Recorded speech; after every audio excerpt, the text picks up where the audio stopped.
appreciated. I would now like to introduce Logan Herring, who is a member of the Delaware Healthy Mother Infant Consortium. Again, a big member of everything we do. I think he's live from Miami. He's joined us from his time off. We greatly appreciate that. And Logan is going to introduce the next speaker. So Logan, thank you for being with us this morning. Thank you, and good morning, everyone. I am live from Miami, but I'll be back in Delaware later this evening, but I couldn't miss it for the world. So good morning, everyone. So it gives me great pleasure to introduce Dr. Williams. David R. Williams is the Florence Sprague Norman and Laura Smart Norman Professor of Public Health and Chair of the Department of Social and Behavioral Sciences at the Harvard T.H. Chan School of Public. He is also a professor of African and African American Studies and Sociology at Harvard University. So without further ado, Dr. Williams, please join the stage. It's truly a pleasure for me to be with you and to share information about some of the challenges we face in terms of racial inequities and how we can address them. The COVID-19 pandemic, which is on the minds of everyone, has been worsening inequities in health in the United States. So far, over 990,000 people, that's almost 1 million people, have died from COVID-19 in the United States alone. To put that into context, that's more people than the entire population of 6 states, of Alaska, Vermont, of Wyoming, of North Dakota, South Dakota, and of the state of Delaware, as well as more than the population of Washington, D.C. And when we look at COVID-19, it has had a huge negative impact on outcomes for populations of color. This is the decline in life expectancy at birth from 2019 to 2020. We have seen large declines for all populations, but the largest have been for the African American and the Latino population, where there's a decline of 3.7 years for Hispanic males and 2 years for Hispanic females and 3.3 years for African American males and 2.4 years for Black females. We have not seen declines of that magnitude in life expectancy since 1944. So this is a historic change in terms of the impact on health. And racial inequities didn't start with the pandemic. They have existed for a long time, and they're quite persistent over time. Here is data on life expectancy by race from 1950 to 2020. There's good news in the data. Over time, up through 2010, you can see steady increases in life expectancy for whites and for African Americans over time. We only have data for whites and African Americans going back that far to 1950. So that's good news. And the gap is narrower. You could see there was an 8-year gap. The average white person lived about 8 years longer than the average Black person in 1950. And today there's about a 6-year gap. Importantly, in 2010, there was a 4-year gap. So we are looking at the impact of COVID of actually widening the gap compared to 2010. At the same time, let's look at the life expectancy of whites in 1950, 69.1 years. And let's ask, how long did it take for African Americans to catch up to the health that whites had in 1950? It was not until 1990, 40 years later, that African Americans equaled the health that whites had in 1950. So these are huge differences in life expectancy in two populations living in the same society. And so that leaves us with the question, what drives these large racial inequities in health? And the first thing that would come to my mind, it would be socioeconomic status, or SES. When I use that term, I'm referring to differences in income, education, occupational status, and wealth. Socioeconomic status is the single largest predictor of variations in health in the United States and virtually in every other country in the world where we have data. People who are better off in income and education, on average, tend to live better and longer than those who are low in socioeconomic status. And then there are large racial ethnic differences in socioeconomic status. To illustrate that, I'm going to show you national data for the United States. Median household income in 2018. And I'm presenting the data in a way in which you can't miss the point. So I'm standardizing on the household income of whites as $1. And for every dollar of household income white households receive, Asian households receive $1.23. 2 points to keep in mind to appreciate that data. The Asian population, almost 70% of Asians are immigrants. They have come to the United States with high levels of education. They have markedly higher levels of education than whites. More importantly, compared to the other racial ethnic groups, Asian households are more likely to be in multi-generational households. So thus to have more persons contributing to household income than any other racial group. If we had looked at a per person or per capita measure of household income, whites would have the highest levels of income. But let's look at the historically disadvantaged populations. For every dollar of household income white households receive in 2018, Latino households receive 73 cents, and African American and Native American households receive 59 cents. Do you know what is stunning about the 59 cents figure? That is identical for blacks in 2018. That is identical to the black-white gap in income in 1978. You heard me correct. In 1978, the peak year of the narrowing of the black-white gap as a result of the civil rights policies and the anti-poverty policies of the 60s and 70s, the gap was narrowed to 59 cents. And in 2018, it is still 59 cents. What I'm saying is, when it comes to reducing racial inequities in income, we have been on a treadmill. Time has gone by, but we do not see progress. And it is a lot less progress than most of my students think and that most Americans think. We have not made as much progress as we tend to think in our minds of how much progress we've made since the civil rights movement. And as bad as the income data are, they dramatically understate the racial gap in economic status. What do I mean by that? Well, income captures your salary, your wages, the flow of resources into the household.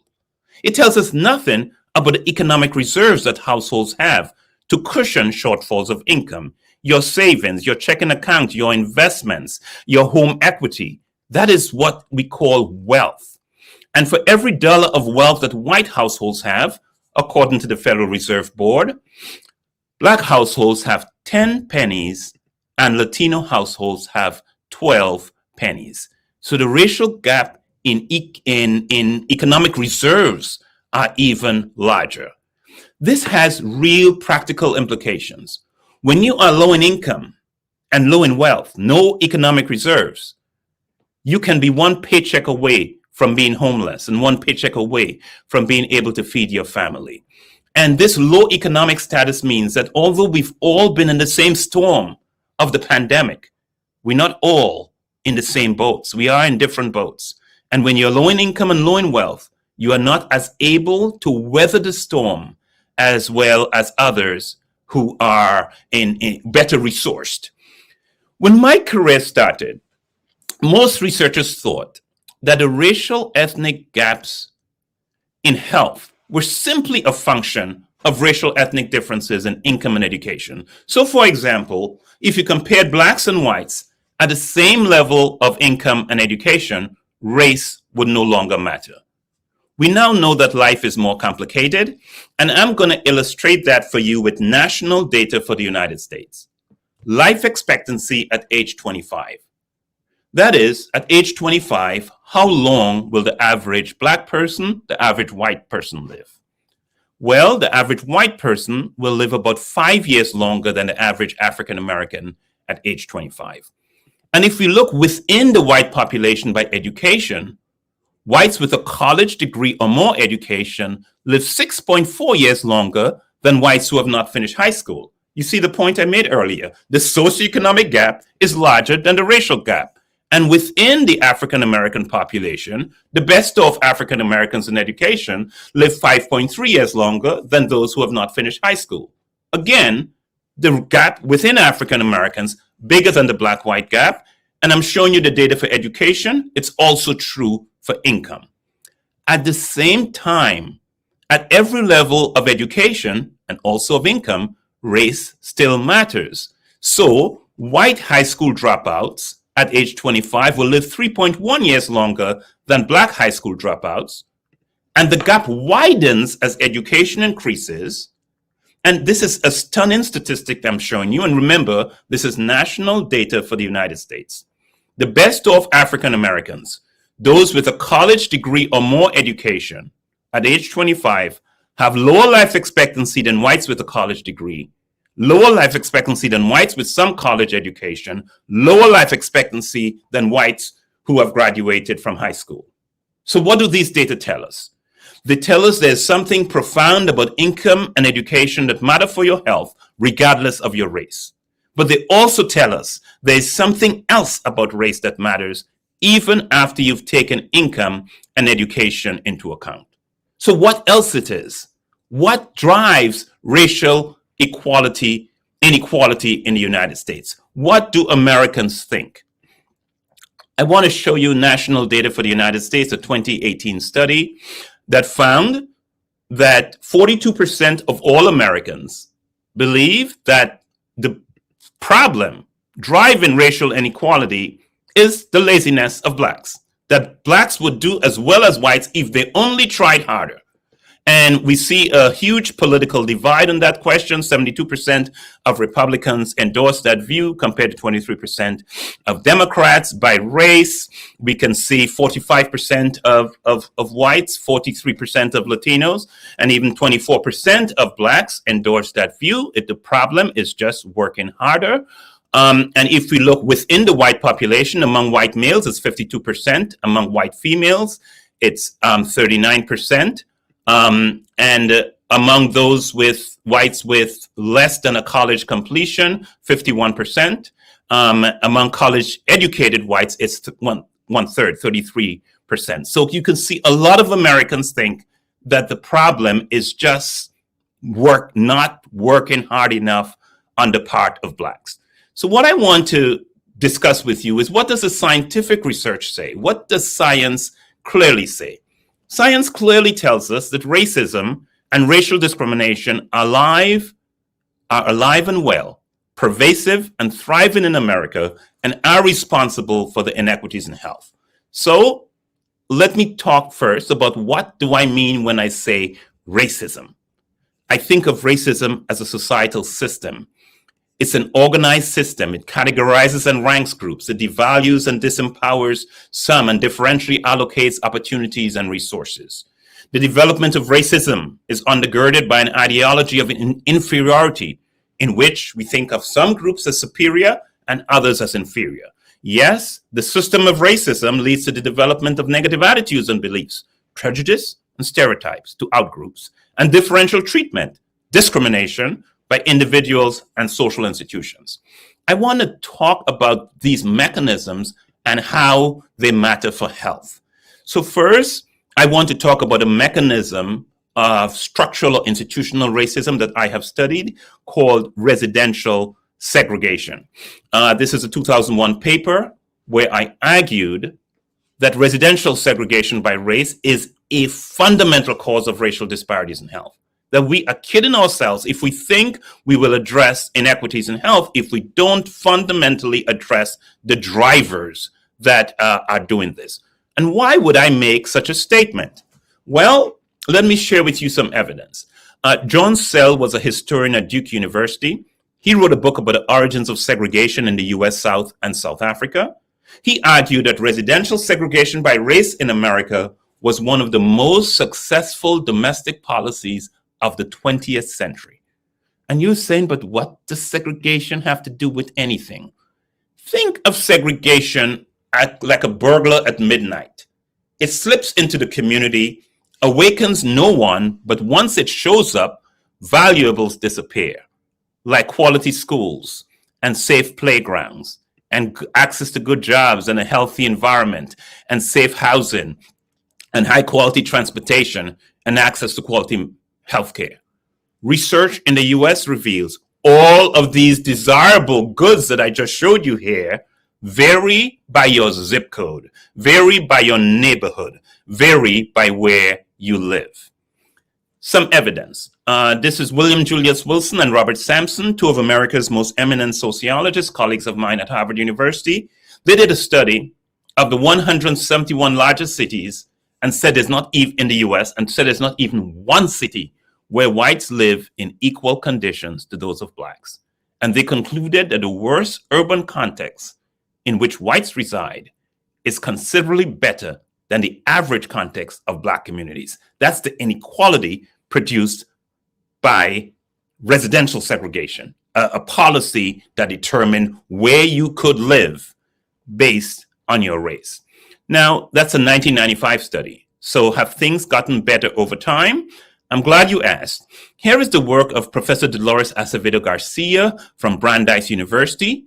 She has created a neighborhood opportunity index, and she has ranked every county in America and every large city in America on 29 different indicators of access to opportunity, like the quality of elementary schools and the high school graduation rate and the unemployment rate and the median household income and the home ownership and air and the quality of the air and the water and exposure to air pollution and hazardous waste sites and resources for health like green space and safe places to walk and access to healthy food.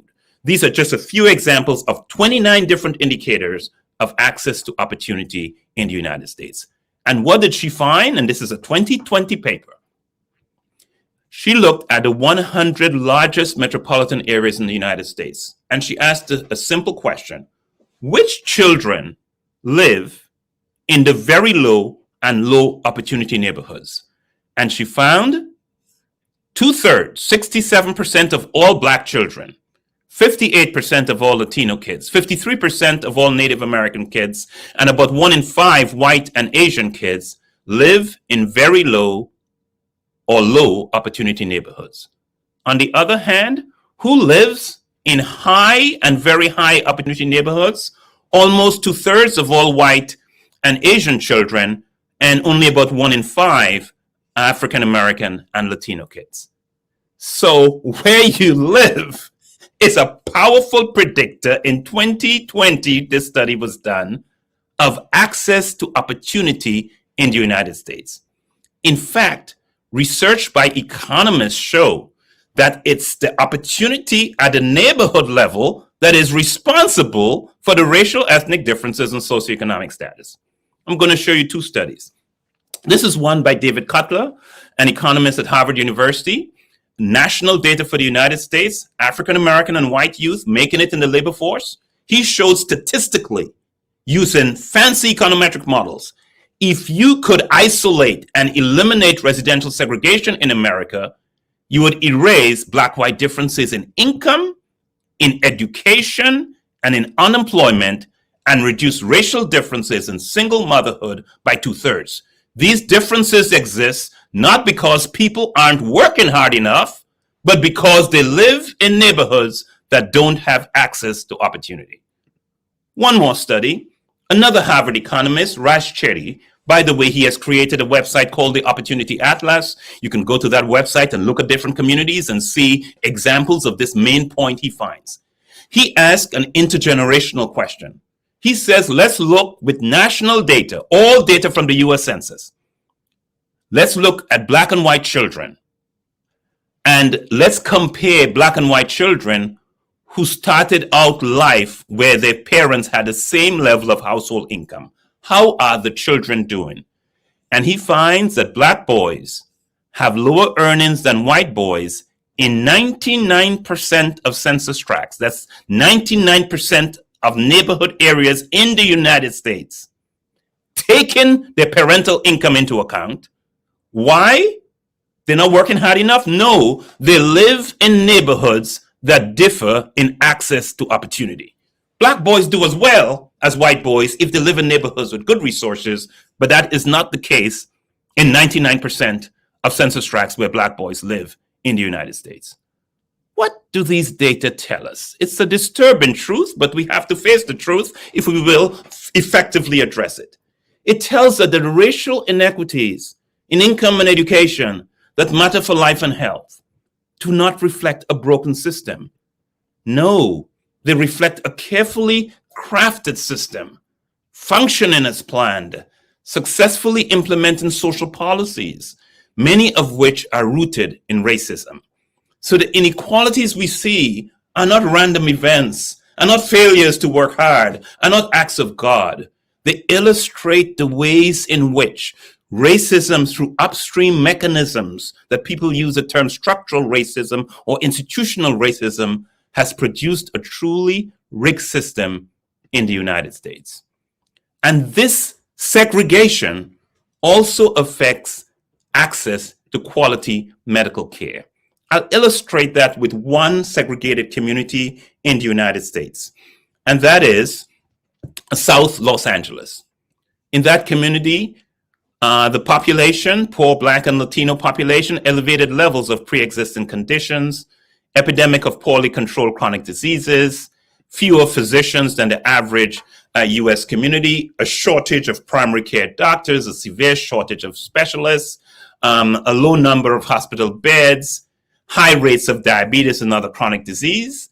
At the Martin Luther King Hospital nearby that serves that community, diabetic amputation is among the most frequent surgical procedures performed, and life expectancy is 10 years shorter than for the state of California.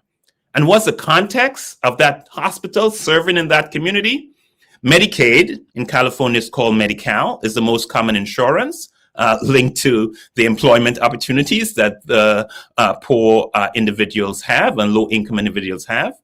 And just to illustrate the difference that makes, the average emergency room visit in Los Angeles earns about $2,000 for a health hospital from a commercial insurer, $650 from Medicare, $150 from Medicaid.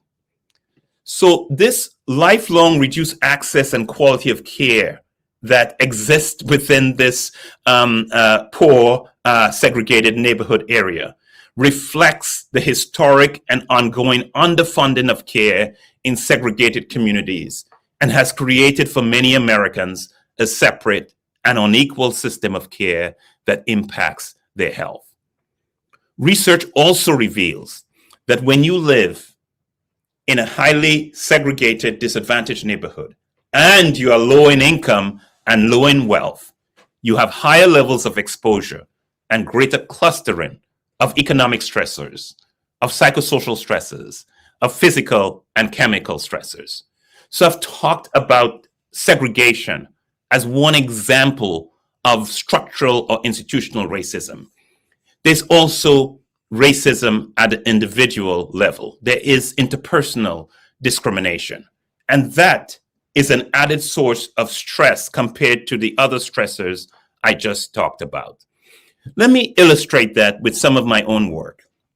I developed over 20 years ago a scale called the Everyday Discrimination Scale. I developed actually multiple measures to capture the exposure of discrimination, but the most widely used scale globally today is this one. And it doesn't capture all aspects of racism. It just captures the little indignities. You're being treated with less courtesy and respect than others. You receive poorer service than others at restaurants or stores.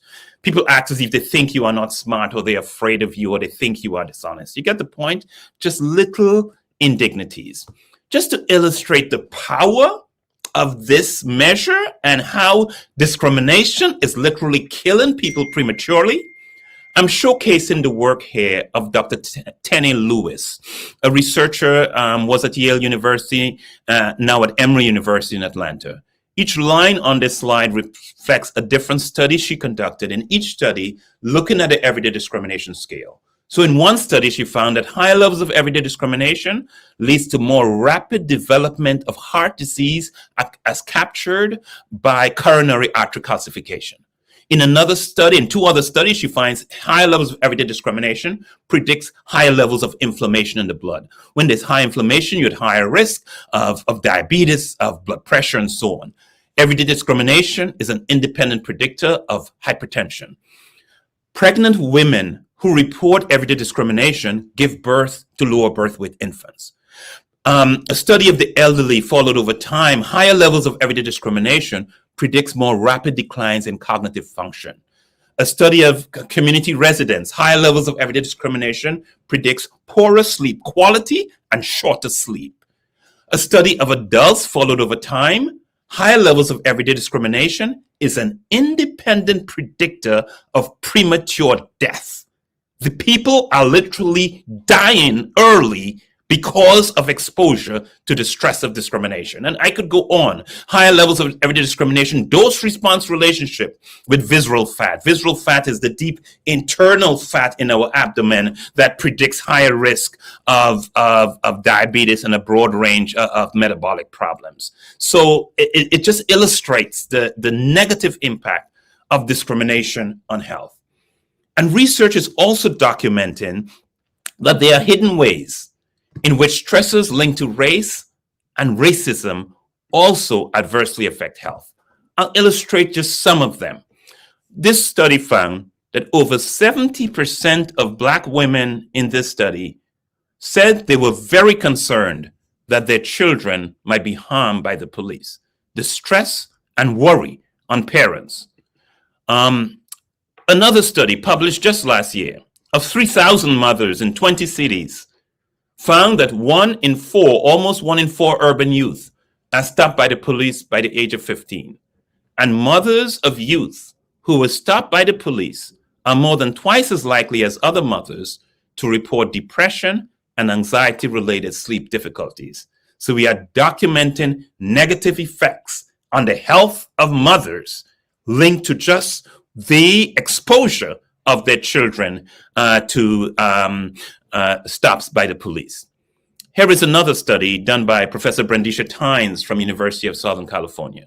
She studied African American and Latinx adolescents. And she asked them about how often they had viewed someone of their own racial group online, a video online, being beaten by the police, arrested or detained by the police, or being shot by the police. And the more of these traumatic videos they had been exposed, the higher their levels of PTSD symptoms and depressive symptoms. So the health of our young people, the mental health, is affected just by the steady drumbeat of abuse and harassment by the police. One last study. This is a study that I conducted with other colleagues. We linked a database of every police shooting in the United States for the last 3 years. And we linked that to another database that had information on the mental health of the population in every state. And we were able to document that every police killing of an unarmed Black person led to worse mental health, not just for the family and friends, but for the entire Black population in the state in which that shooting had occurred, and the elevated symptoms remain for the next 3 months. So dramatic effects of discrimination and the abuse by the police on the health of the entire Black population. And what's the consequence of all of these exposures to stressors and discrimination and all of these descriptions I've given you of economic stress and neighborhood stress, and then on top of that, all of these multiple aspects of discrimination? Scholars are using the term accelerated aging and premature aging and biological weathering. To put it in simple language, what research is now documenting that in the United States, you can look at a Black and white person at age 50, the same chronological age, but the African American is actually much older than the white person. In some studies, 10 years older, physiologically older. In some studies, 7.5 years older. How does this happen? Well, think of it this way. Your age doesn't only capture how long you have lived, but if you live in a bad environment, your age is also capturing how long you've been exposed to bad environmental conditions and how physiologically compromised you have become as a result of such exposure. And one of the consequences is that there is this weathering that you're physiologically compromised as a result of these exposures. And one of the consequences is the earlier onset of disease. I'm showing you one example from the CDC.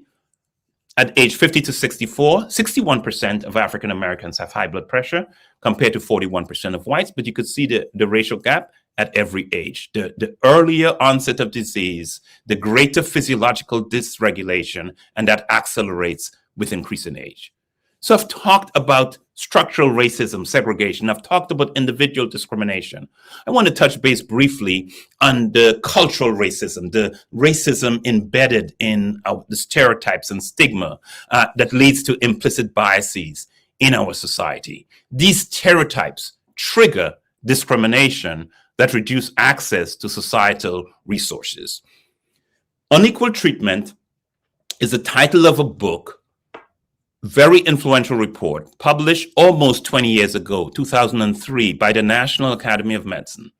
It was published in response to a request from the United States Congress. And what the United States Congress asked the Institute of Medicine, it was called at that time, to address: when Americans go into healthcare contexts in the United States, does your race determine the quality of care you receive? And what the report found, I served in the committee from 1999 to 2003, what the report found that yes, across virtually every therapeutic intervention, Blacks and other minorities receive poorer quality care. It was not about access to care, it was about quality of care. I want to just share with you two recent studies that shows that this pattern still continues today. This is a study of patients with heart failure at Brigham and Women's Hospital. That's a hospital where I receive care right here in Boston, a Harvard-affiliated hospital. Compared to whites, they looked at everyone treated over a 10-year period with the same diagnosis, right? Heart failure. Compared to whites, Blacks and Latinos were less likely to be admitted to the cardiology unit and more likely to be admitted to the general medical service. Now, the cardiology unit is more fancy and more amenities and private rooms and so on. But in addition to that, the quality of care was worse, as indicated by 30-day readmission rates. Another study, just to illustrate the problem persists. This is a study published in 2020 of 1.8 million hospital births in the state of Florida. And what did the study find? When cared for by white doctors, Black babies are 3 times more likely than white newborns to die in the hospital. The disparity is cut in half when Black babies are cared for by a Black doctor. We have a problem. So what can we do? First, we need to build more health into the delivery of medical care. We need to first ensure access to health care for all. I want to give you an example. I'm not sharing this example just because I'm speaking in Delaware, but I share it across the country. It's a dramatic story of the colorectal cancer intervention that was developed in the state of Delaware in 2002. Provided reimbursement for uninsured residents to receive colorectal cancer screening, added a nurse navigator system in 2004, added cancer treatment in 2004, has special outreach efforts to Black and brown communities in Delaware. And look at what happened. This is 2001, before the program.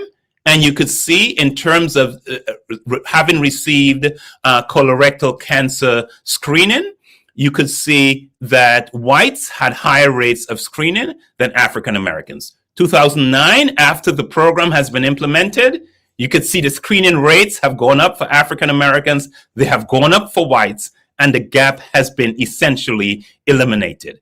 If you look at incidence rates, that's the new cases of colorectal cancer in the state, you could see African Americans have a higher rate in 2001 than whites. Look what happens. Declines in rates for African Americans, declines in rates for whites. The gap has been virtually eliminated. And here is the colorectal cancer mortality rate. That's deaths from colorectal cancer. Higher rates for African Americans than for whites in 2001. After the program implemented, dramatic declines for both groups, and over 90% of the gap eliminated. And you know what? What research documents that this full access to care with outreach and navigation reduce these disparities. Medical care alone will not work for every disparity, but we need to identify those it will work for and use it to the maximum so that we have the benefit. And you know one reason why we need to do that? The program literally saved the state money. The annual savings due to reduced incidence and earlier diagnosis of disease was $8.5 million per year. The program cost $7 million a year. There was a net savings from the program of $1.5 million per year. So we are reaching more people, we are reducing disparities, and we are saving money. What else do we need to do? We need to diversify the workforce to meet the needs of all patients. Here is a study done in Northern California. It's a randomized controlled trial. What is meant by that? It took 1,300 African-American men, sent them to a Saturday clinic to receive health screening.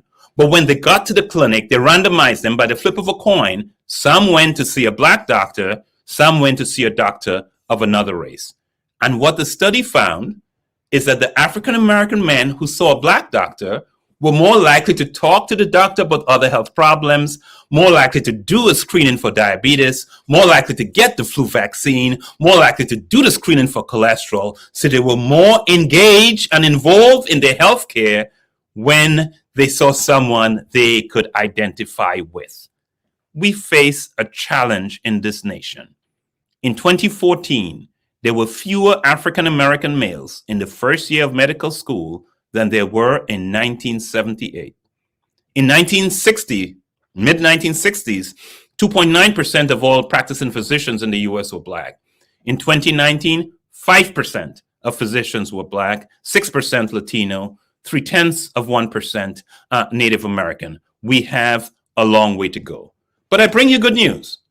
Here is another study from California that shows there were racial disparities among patients who were receiving care for HIV/AIDS. There were disparities in the receipt of the appropriate treatment, in following through on the physician's recommendation, and in the treatment working. However, the researchers gave the providers a cultural competence scale. And what they found was that regardless of the race of the provider, when cultural competence was high in the provider, there were no racial disparities in health. Now, it doesn't tell us how to get to cultural competence, but I'll show you some of the items on the scale. You'll get a picture of the kind of provider we're talking about. Providers who scored high on cultural competence were providers who said family and friends were as important to health as doctors. Providers who said social history contributed to how they care for their patients. Providers who said that they were familiar with the lay beliefs their patients have. Providers who said they asked their patients about alternative therapies they use. Providers who said they find out what their patients think is the cause of their illness. Providers who said, I involve patients in decisions about their health care. What emerges here is the picture of providers who respect, who listen, who engage with their patients, and when those conditions existed, no racial disparities in the quality of care was found. What else do we need to do? We need to provide care that addresses the social context. The World Health Organization asks, what do we accomplish if all we do is treat illness and send people back to live in the same conditions that made them sick in the first place? This is a report from the National Academy of Medicine, a recent report, just about 2 or 3 years old. And it talks about how we need the American healthcare system. Every provider needs to integrate social care with the delivery of healthcare. And how do you do this? Well, the report lays out 5 activities, 5 A's that you need to do to address the social needs of patients. The first A is awareness. Engage in activities that seek to identify the challenges that patients face.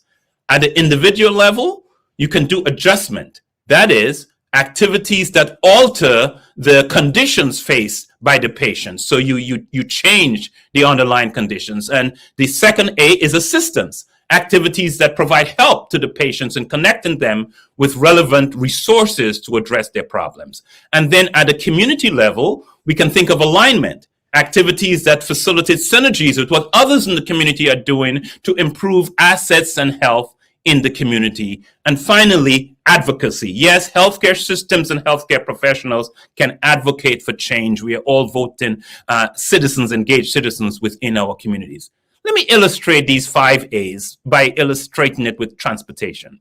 So awareness, ask patients about their access to transportation so you know if they have problems getting to care. Adjustment, reduce the need for in-person healthcare by using alternatives such as telehealth. Assistance, provide transportation vouchers as one strategy to ensure that patients can get to their healthcare appointments. Alignment, healthcare systems can play a role in investing in community ride sharing with others in the community. Advocacy, healthcare systems, healthcare professionals can promote policies that fundamentally change the transportation infrastructure.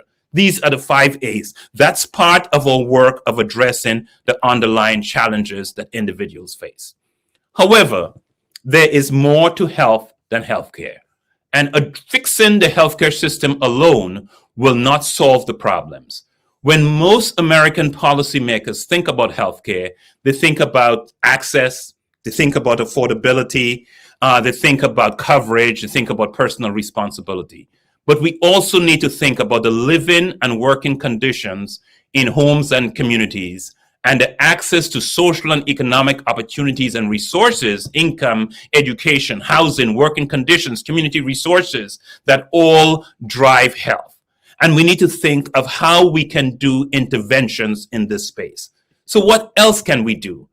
I like to say we need to create communities of opportunity to minimize, neutralize, and dismantle the systems of racism that create inequities in health in the first place. That means we need to think of place-linked determinants of health, enriching the quality of neighborhood environments, like what purpose-built communities is doing right in Delaware. Increase economic development in poor areas. Improve housing quality and the safety of neighborhood environments. Yes, all of these are health enhancing strategies. So communities of opportunity, invest in early childhood, reduce childhood poverty, enhance income and employment opportunities, improve neighborhood and housing conditions, enhance economic opportunities to build strong families, and then raise awareness levels. In the interest of time, I'm going to talk about just 2 of them briefly. One, an example of an early childhood intervention. This was done in Chapel Hill, North Carolina. It's called the Abecedarian Project. It took poor kids, 80% of them African American, at birth. Average age of entering the program was 3 months old. And it randomized them by the flip of a coin. Half got the program, the other half been followed over time without the program. What the program provided was a safe, nurturing environment, good nutrition, good pediatric care, good intellectual stimulation. By age 21, those who got the program, remember birth through 5, nothing else, lower levels of depression, lower levels of drug use, a more active lifestyle, greater academic success, greater job success. By their mid-30s, they have lower risk factors for heart disease and metabolic syndrome. For example, here is the systolic blood pressure level among the control group who didn't get the program compared to those who got the program. Big difference in systolic blood pressure linked to what those kids got birth through 5. You know what research tells us? If we invest in early childhood, one study showed, randomized controlled trial from the Perry Preschool in Michigan, for every dollar invested, there's a $17 return to society. Because the kids who get the program, not only are their health doing better, less use of the social service system over their lifetime, less involvement with the criminal justice system over their lifetime, higher rates of marriage, higher rates of home ownership, higher rates of education. It's brilliant. Why aren't we doing more when this would literally save money to society? And then we need to improve neighborhood and housing conditions. I am a huge fan of purpose-built communities and of the site being developed, being led by the great person who introduced me this morning, right there in Delaware. But just an example of the health impact. Moving to Opportunity was a program that took residents of public housing, randomized them, flip of a coin. Some stayed in public housing, some moved to a slightly better neighborhood. No health intervention. 10 to 15 years later, those who moved, lower levels of obesity, lower levels of severe obesity, lower diabetes risk. All we did was change their neighborhood. I want to leave you with some examples of innovative initiatives that healthcare institutions are engaged in.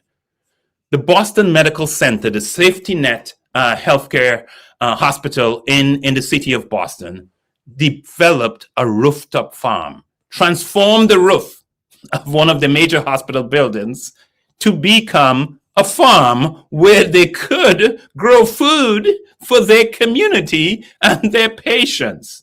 One full-time farmer and a part-time assistant and hospital employee volunteers. I'm just showing you the sky is the limit to what creativity can be done by healthcare institutions and healthcare professionals. I'll give you another example. Loma Linda University Health, right next door to San Bernardino, city of San Bernardino in California. San Bernardino is one of the most disadvantaged cities in the US, and Loma Linda had a federally qualified health center there. They built a new building, $68 million invested in this new building, 3 levels, 124 exam rooms. They provide more special access to specialists because they have a medical school nearby than any other federally qualified health center in the nation. So all that's impressive what they're doing at the health front. What I'm excited about is how they're also addressing community needs.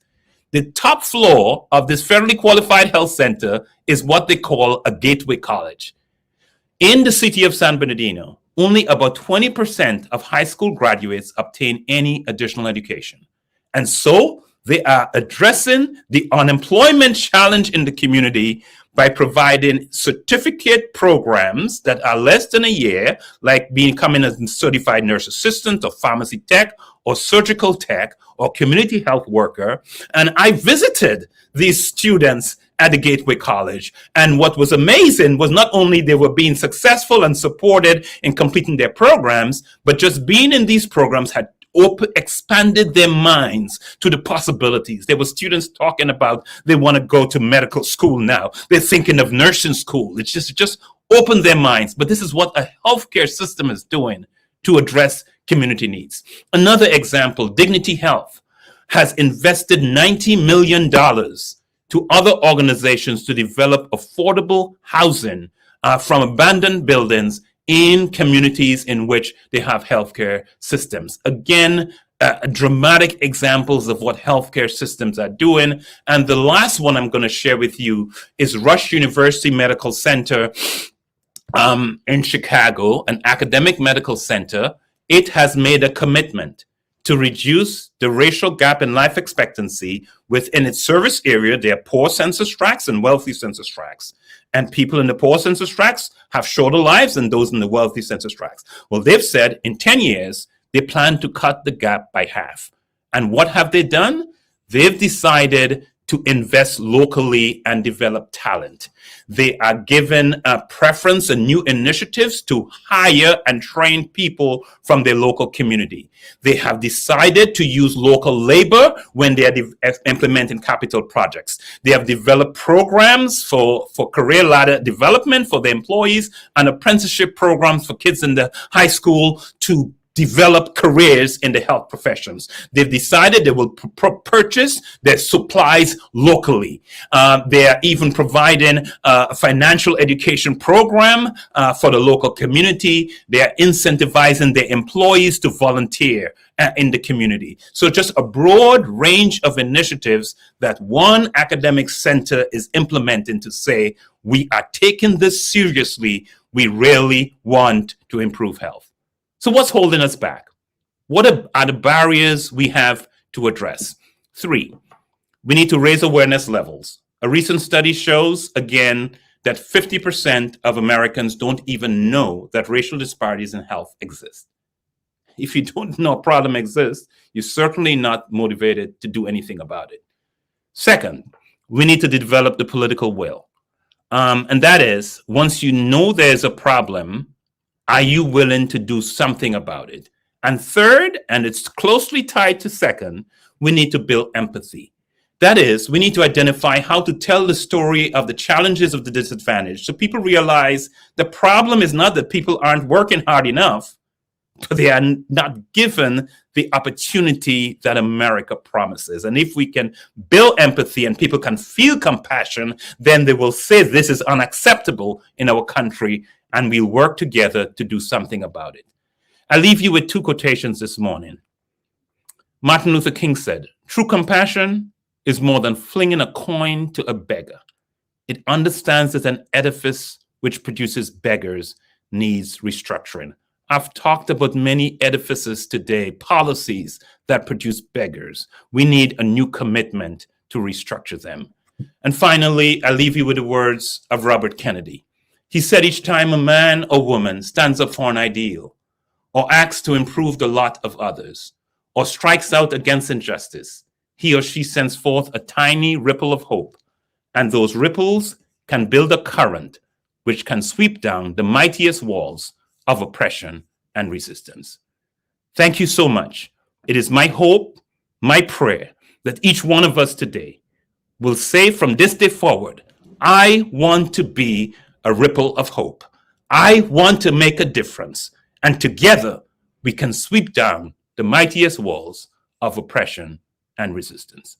Thank you so much for your time and attention today.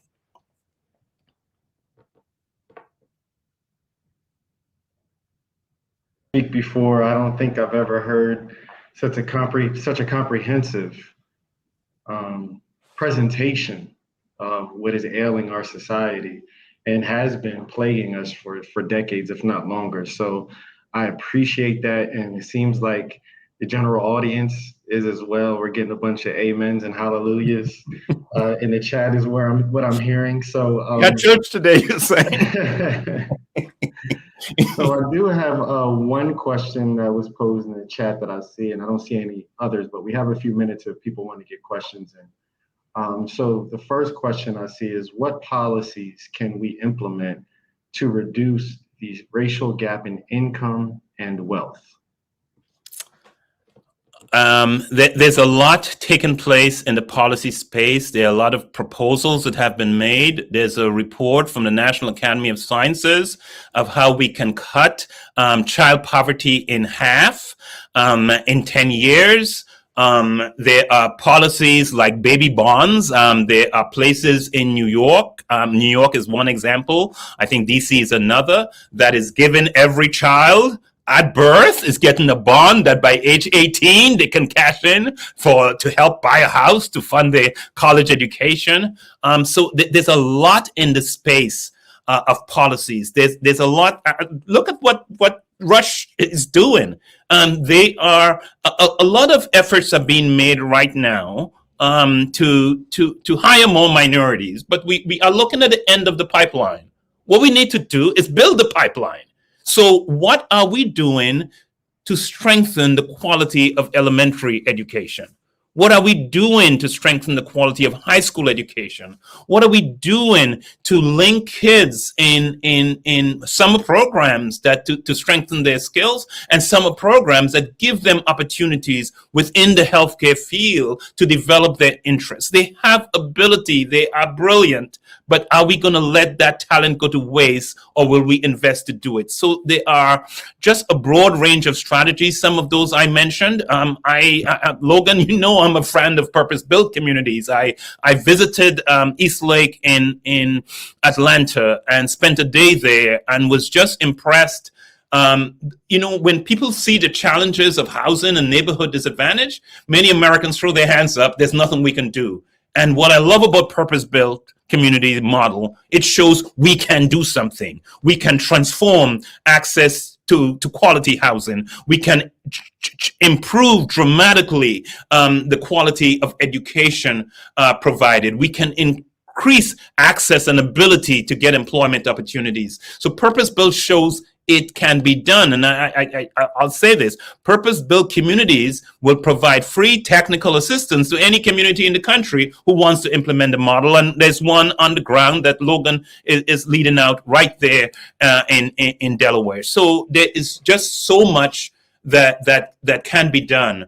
If there's an academic who wants to read it, there's a paper by myself, Williams, and Lisa Cooper that says reducing racial inequities in health. It's open access. If you Google it, you'll find it. Reducing racial inequities in health using all the knowledge we already have. There are so many examples out there of things that can make a difference. The question is, let's come together and work to make a difference.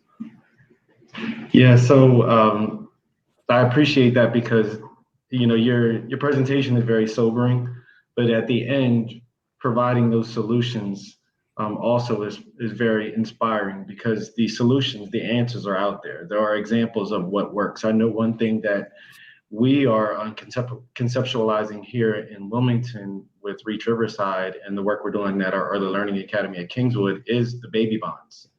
Yes. We're trying to put a fund together to make that happen because we see that is something that can be successful in terms of long-term outcomes, educational equity, but just in terms of life, a better life with a better lifestyle. So now the questions are starting to come in and we only have a couple minutes left. One I saw was, how do we link the healthcare system with other important community systems, housing, transportation, education? That's why I refer to this report from the National Academy of Medicine on linking social care, and you could see the comprehensive. It dealt with everything from screening for the problem to providing assistance to alignment with the community to advocacy. So it has models, it has examples. The problem we have is not knowing what to do. And then look up the Rush University Medical Center, what they're doing. That is as comprehensive a model that I have seen of a health center. But they're not the only one. It's just one I'm showcasing. There are more and more healthcare systems saying, we are the anchor institutions in our community. We are the largest employer in our community. How do we leverage our economic resources to make a difference for community health? Because if you improve employment, you improve income in the community, you are also improving health. All right. Next question. What are we doing to make sure these babies are born and don't die because of racism? That's where we have to begin today. And we have to work on multiple fronts. We have to, I showed you, if we can ensure our providers are more culturally competent. And that is not a 2-hour workshop. That's not just taking the implicit bias test. It takes practice. It takes training. It takes a commitment to do better. That's one thing. We need to increase the number of underrepresented minorities in all aspects of healthcare. And we need to ensure that all Americans have access to healthcare and high quality care in the first place. Remember, the United States is the only major industrialized country in the world where everyone doesn't have access to care, but I'm showing up for care. I'm working with folks in the UK on racial inequities. Anyone in the UK can just go to care. You don't have to pay. You make your appointment, you get care. That is provided. And we are a richer country than they are. You know what? We spend in the US, we are less than 5% of the world's population. Annually, 50% on the money spent on medical care worldwide is spent in the US. You heard me right. Half of the money is spent on less than 5% of the world's population. And we have millions of people who don't have care. It's not that we don't have money. How are we using our money? And are we using our money in the most effective ways to ensure access and to emphasize prevention? So we'll drop the mic right there. We are at time. Apologies for those who we didn't get your questions in, but I think we'll be able to share perhaps your slides afterwards. Sure. And maybe people can connect with you offline. So again, Dr. Williams, I think there was a comment in here. It took us 10 years to get you here when it's worth the wait. And I'm happy to say that I played a small part in that. I look forward to working with you directly and maybe exposing more opportunities to have you maybe in Delaware in person in the future. But we thank you so I much do for the too. work that I you're doing. support what you're doing. I support the innovation in Delaware. It's happy to be here. Thank you so much. And good luck with the Thank rest of the you. meeting today. Yeah, so we'll move on now. Thank you, Dr. Williams, and thank you for all who are putting on this summit. What a great experience.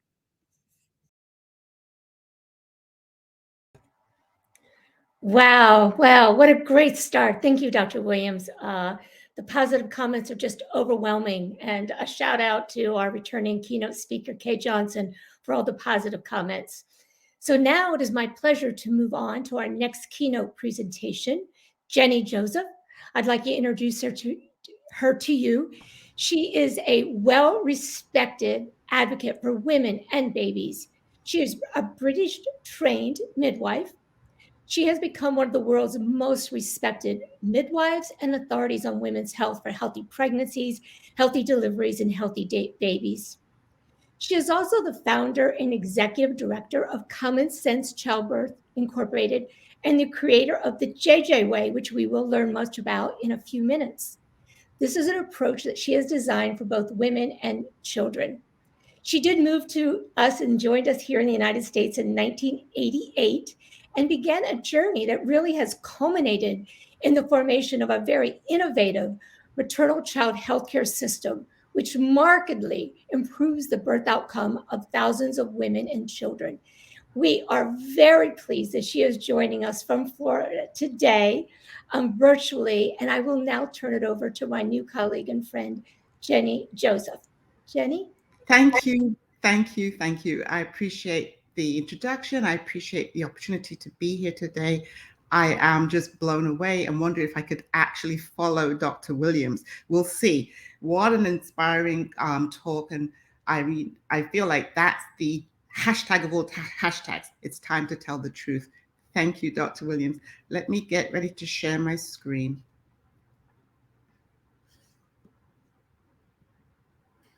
Just pulling up my slides here. So my topic today is operationalizing perinatal equity, quality, and safety in what I call the maternotoxic zones in the USA. And what I'm looking for, and what we're all looking for, is that every person, every time, has access to equity when it comes to perinatal health and outcomes. My organization is called Common Sense Childbirth. I want to share a little bit again today about what we do, how we do it. And I really feel like as we keep these conversations going, all of us will find ways that we can implement changes that are actually going to make a difference. So to state the obvious and to state what I consider the horrendous and egregious facts about maternal child health in the US, I've been here 32 years at this point, and we're still in the same situation. Our babies are dying. Our women are dying. There's no excuse at the end of the day. There is no excuse because the majority of these deaths are preventable. This is a picture of myself here. It was 2010. We were on Capitol Hill. I actually was working with Amnesty International at that time because they were the ones that I think started that real call to action around maternal health. They pointed out that there was a maternal health issue, but also that it was a human rights issue. We're still working, we're still striving, we're all on the same trajectory, but my hope is that we can get there quickly.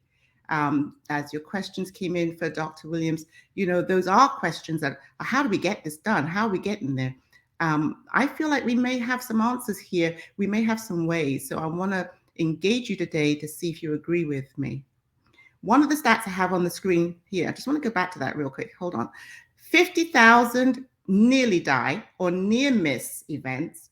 That's worth talking about as well, because although it's horrible that we're losing every day women to childbirth, but we're also not losing the women, thank God, who survive, but barely.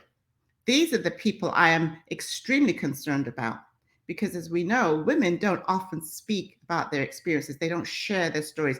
They stuff everything down. They go back to work. We don't even have maternity leave, paternity leave, family support for postpartum mothers in this country. We're in a big mess. So yes, it's horrendous that 3 to 4 times as many Black women are being lost as white inside of this already awful statistic. But let's look at the near miss. The quote sometimes is 50,000. I've seen 60,000. I'm here to say it's probably hundreds of thousands, because if you survive, you're not a statistic. If you manage to make it out of the ICU after you've had a baby, you're not counted. If you have a postpartum morbidity or mortality, who's even talking about that? We may never be able to actually capture the numbers. So for a little background on me, I'm a midwife. I started my training in 1979 in London. I was born and raised and educated in England. My parents are from Barbados in the West Indies, and they emigrated in the 1950s to the UK. And then I came across the Disney and fell in love with an American and came back. Disney stars in my eyes. I was coming back to be, part of the American dream. I was already a midwife at that point. I'd been in midwifery for 10 years. I get off the plane. I'm like, let me go get a job. That didn't quite work out. I am not a nurse midwife. I'm a British trained midwife, a direct entry midwife, as we call them now. Midwifery is a standalone profession around most of the rest of the world. So I'm in Orlando now, and I'm working and have been working in Orlando since I arrived. But it's been a difficult journey to be able to be the midwife that I was trained to be, and to be considered part of the system here and collaboratively involved and engaged in what we all are about, which is saving lives. These pictures, some of the pictures in the slideshow are pictures from my book. We made a coffee table book back in the 2000s. I took pictures of women and families from the practice. We just wanted to highlight positive images of Black women. At the time, we found no other option, no other place where you could see positive pictures of birth, of family, of Black people. And so these are some of those pictures. But I put this one up here because we really, all of us, want to figure out, how can we center the patients? How can we center the family? It's not just that in not being able to center them that they suffer, they may even die. It's also that their loved ones suffer, their families suffer, their communities suffer. And I want to talk a little bit today about how we as providers also suffer. And I'm going to say the health systems themselves suffer. It's a ripple effect. So I want to tell a little story. This here picture is of one of my clients. So in Orlando, I have a birth center, freestanding birth center. I have easy access clinics, which are outpatient prenatal and postpartum care clinics for people who choose delivery at hospitals, even though I'm a midwife. I don't deliver in the hospital, I deliver in the birthing center. And so this mother here, you can see, you can kind of get an idea. She's obviously in the labor and delivery. We have made the transfer from the birth center in this case because this woman had a bit of an issue with her second stage of labor. She was trying to push this baby down. She wasn't making any progress. She got to a point where we were a little concerned. It had been a couple of hours and we weren't there yet. And I said, you know what, we're going to go in. I'm so blessed because after all these years working in Orlando, I've managed to create really strong and firm collaborative agreements. And we were well received at the hospital. As you can see in the picture, the nurse is smiling. I'm still able to stay with the mom and support her. I now changed my role into doula because I'm not privileged at the hospital. But you can see mama's okay. She's got a little oxygen on, which is helping her. She's got the monitor on her belly. She's just been admitted. And we're here because we need a little help to finish out this birth. So the physician on call came into the room. We were well received. I gave the transfer information. I gave him the history and report. The husband was engaged and was able to stay by the bedside. And even though you can't really tell under that towel, there's a big old heffalump child that came out of this woman. 10 pounds of baby was born vaginally. And just looking at that mother's face, I know you can tell the relief, the sense of accomplishment, the triumph that happened here in the fact that this woman was able to get this baby vaginally, safely, and was received well and treated with much respect and dignity. You can also see me grinning because I was kind of pleased as well. Every time we get that happen, I'm thrilled. So let me just explain a little bit when I'm talking about maternotoxicity, or what I call maternotoxic zones or environments, what I'm really talking about, because it's relevant to the story. So the phrase that I coined was just my way that I could describe what happens when a mother-baby pair, or a mother-baby family is surrounded by an atmosphere that is not safe, that is surrounded in a way that has them now exposed to harm that can be literally toxic. And so when we think about that, another way to look at it would be, if you yourself or your family, you wouldn't want them to be in those shoes at that exact moment. You wouldn't want to exchange places with that person in that situation. If you could conjure up what that feels like, that's what maternotoxicity feels like. Okay, the experience of it is that you are compromised in some way. You don't feel safe in some way. So maternotoxicity can literally pop up. So let's be clear, because we've talked a lot over these last decades about social determinants of health. And of course, Dr. Williams did as well. And we go straight to environmentally toxic, sorry, I'm moving ahead too fast for myself. The buildings, the neighborhoods, the zip codes, anywhere where, if your GPS takes you the wrong way, oops, I need to get out of here. That, in terms of the, what we usually jump to when we think about social determinants, is also part of what we are thinking about. But in actuality, there's the pop-up toxicity, which is equally as harmful, equally as impactful to the mother-baby pair. So let me tell you about this young lady, because this one is another interesting story about, again, a transfer into the hospital environment.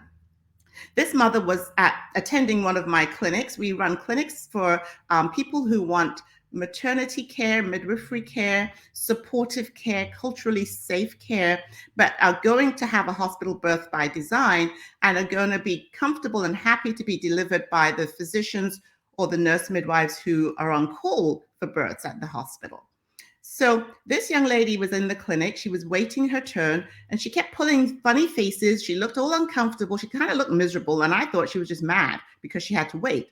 When we got her into the exam room, I went ahead and checked her. She was 8 centimeters dilated. So you can only imagine. So we realized, oops, that's why she's looking that way. She was like, Miss Jenny, I couldn't sleep all night. I didn't know what was going on. Well, what was going on was she was in labor. So at that point, we said, well, we need to get you over to the hospital, because that was the planned place of birth. And the hospital always expect my patients, we have a collaborative arrangement that they can show up in labor and they will deliver them. So because she was 8, this was her second baby, my thought was, you know what, I'm not going to put her in this ambulance on her own, because this baby might be born. And sure enough, the minute we got in the ambulance, we took off, boom, baby was out. So you can see in the first picture, literally the child is just born. I've got the baby skin to skin with mother. You can see by her face that she's totally bewildered. Like, what happened? Like, I just came from my appointment and I'm a mother once again. So that was her as we were en route to the hospital. The second picture is we actually arrived and we're getting settled in the triage. You can see now how beautiful this baby looks. Look how pink, look how healthy. The baby is rooting on the mother's chest. Babies typically left alone will find their way to the nipple and begin to establish breastfeeding. Also, though, I want you to look at her face. That same look, the newly delivered mother will generally, once she settles, that face that speaks volumes, the relationship, the beginning of the bonding begins to take place.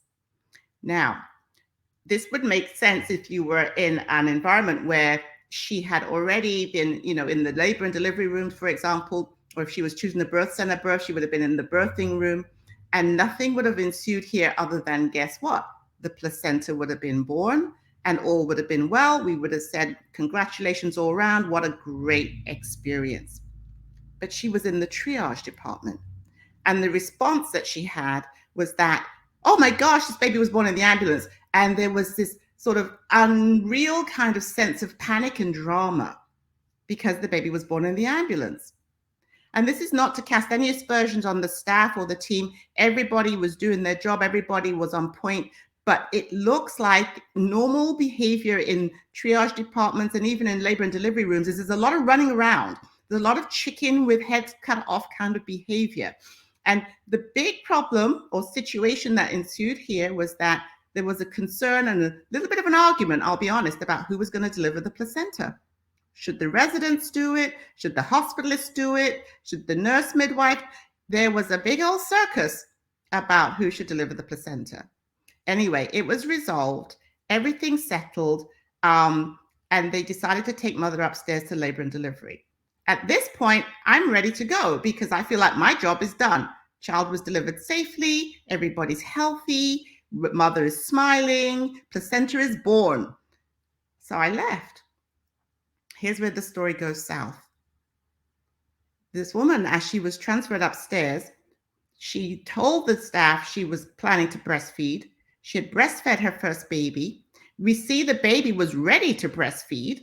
There was no reason to do anything other than allow this child to continue through the golden hour of bonding and connecting with its mother. But the nurse determined that the child needed to have a bottle because she decided that because the baby was born in an ambulance, it was compromised. She duly took the baby from the mother and bottle fed the child in the labor and delivery. The mother lost all agency and power. She was not able to ever establish a breastfeeding relationship with this baby. And so that is what I'm talking about when I say maternal toxicity pops up. I also want you to consider the other mother that I talked about and how she was received and how things went for her. Night and day different in the fact that once the system took over, she was continually supported, respected, and enabled through the rest of her experience. This woman, and it may be because of her color, it may be because of her race, it may be because the nurse was having a bad day. It doesn't matter, because at the end of the day, that child did not get its opportunity to have a breastfeeding relationship, which we know is protective for our babies. So I'm just showing you a little bit of some of the data that's been out there recently. 1 in 6 women experience mistreatment during childbirth in the United States. We're not talking about overseas.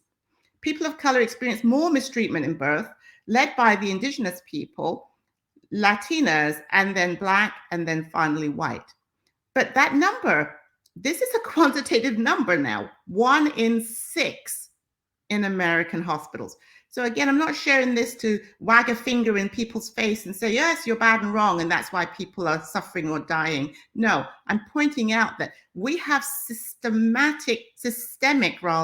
issues that none of us independently can address, yet we must begin to look at how do we dismantle systems that in and of themselves cause harm, that address and add to these social determinants of health. And here's the part that's quite horrendous.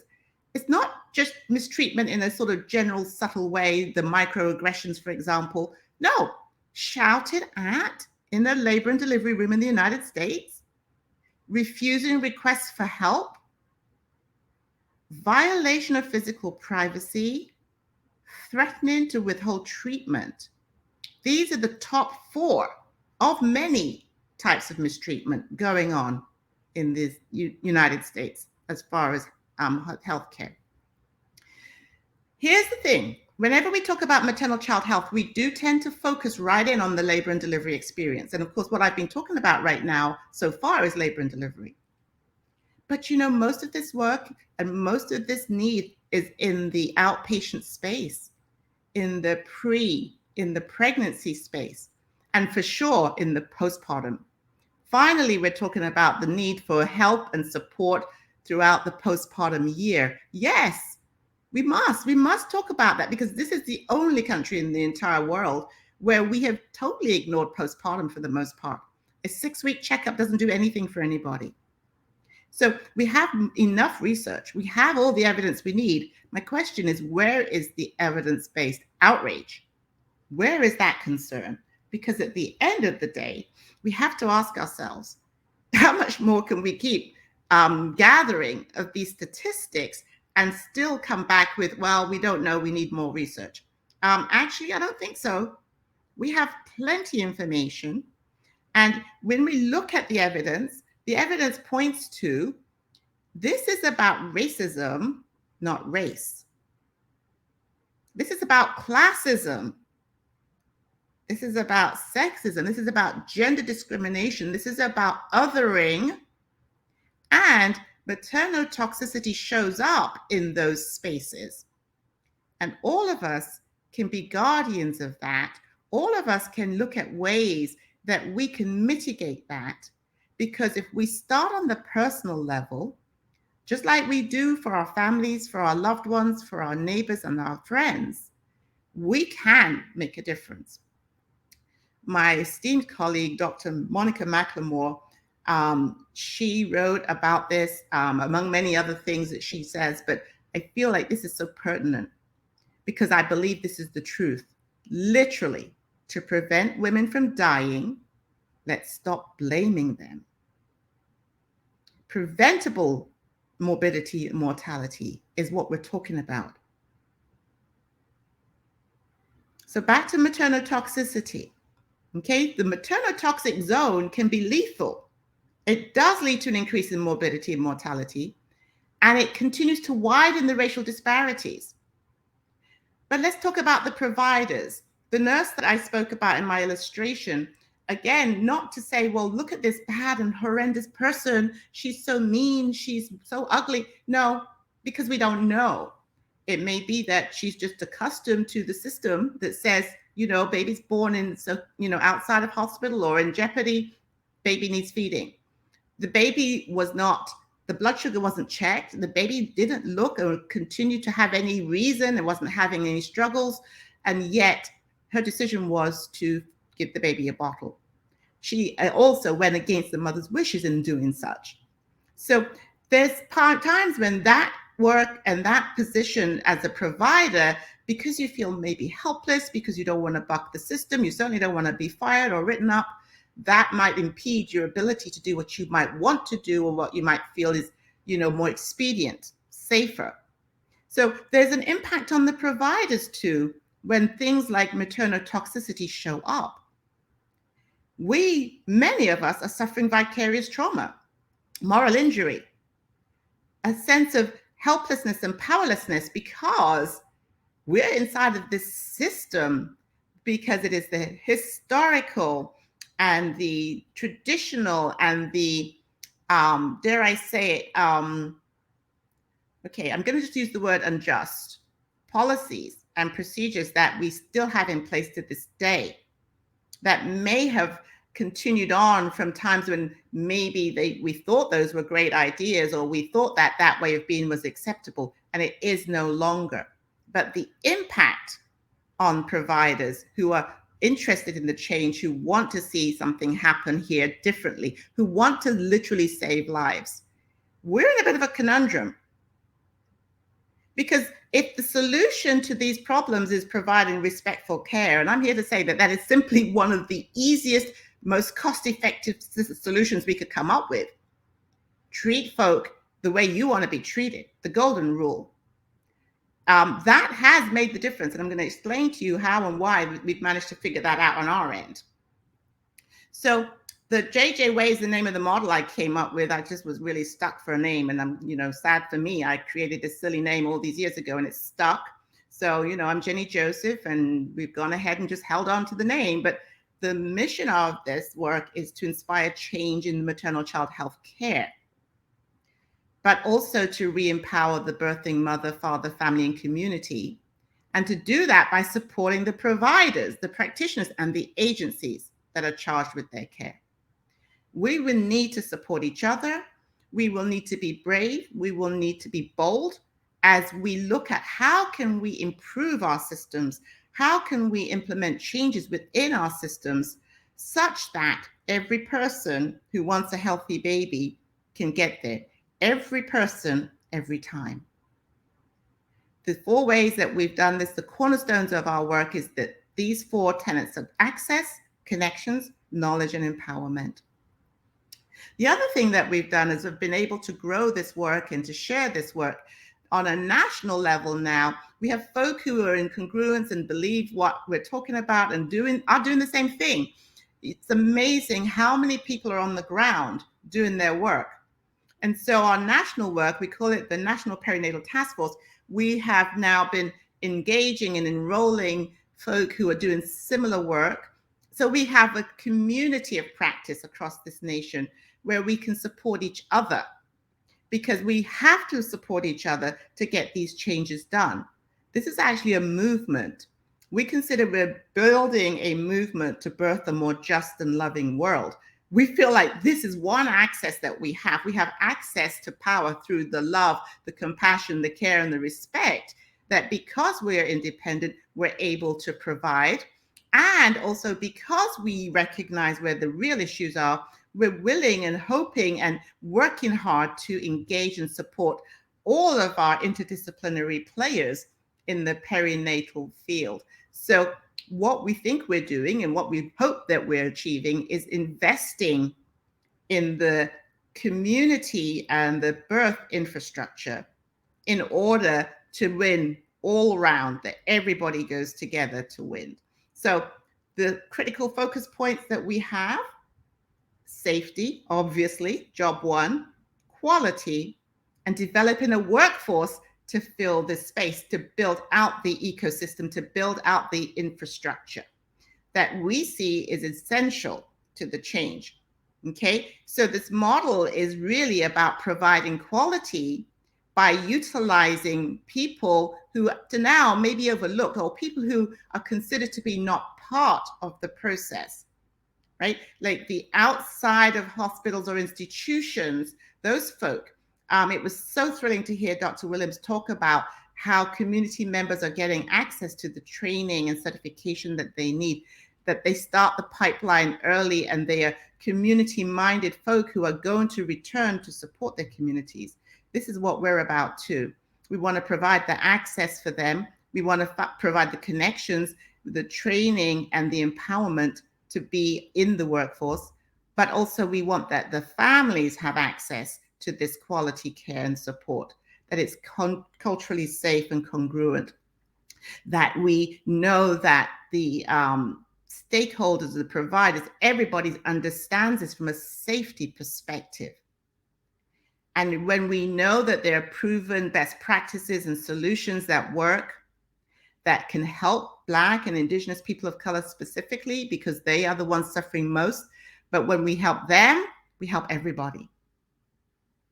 So the quality needs to show up. The quality needs to be supported. The quality needs to be fought for. We must stand strong with that, that if we build in financial supports, if we create strategic partnerships, if we bring strong collaborative protocols to the table, engaging and supporting each other, now that disciplinary workforce can solve this problem.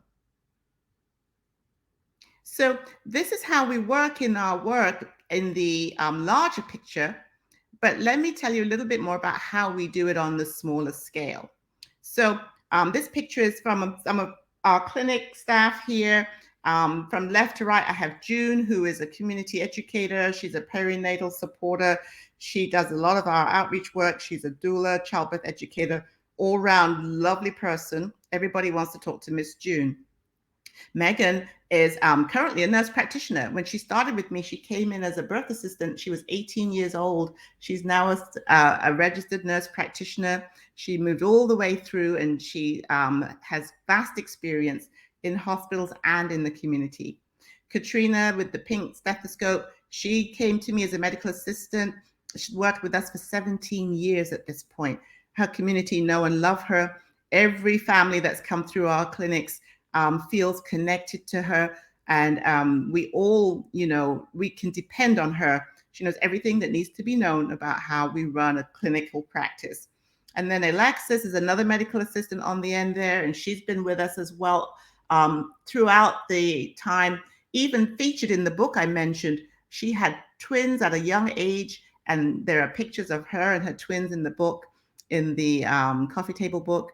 But what we know is that we can grow a pipeline And we can diversify the obstetric and perinatal workforce, which is what is needed to build safety, to build quality, to build cultural congruence. And we also know that by building our own from the workforce, from the community, we are making sure we acknowledge what they too need support for, because to me, we're all of us we really do better with trauma-informed care, trauma-informed support. It is traumatizing, particularly if you are from marginalized communities where you haven't received that kind of care yourself. You haven't been able to have that support in the system yourself. So if we look globally, we don't have any problem in understanding the rights of childbearing women and understanding the power, for example, of dignity and respect, the freedom from discrimination. We understand safe motherhood, respect for her humanity. This is all work that we're doing overseas already and have done for decades and will continue to do because we're committed to that. So I'm asking us, how do we bring those same talents, tools, heart to the work we're doing for our own communities? And I know in Delaware, you are doing a specifically spectacular job of doing that already. And I'm so excited that I was invited today because it's so important to acknowledge when people are already active in the work. So again, we ask ourselves, is it about the culture? Is it about the environment? What is it that creates safety? Here's Issa measuring her mother's belly. She was always in charge of the tape measure every time she came to our clinic. So it was just easier to give it up and let her get on with it because she was in charge, but our safety comes in many different ways. And it's really about simple things. It's about things that don't cost money. It's about listening. It's about being present. It's about being compassionate.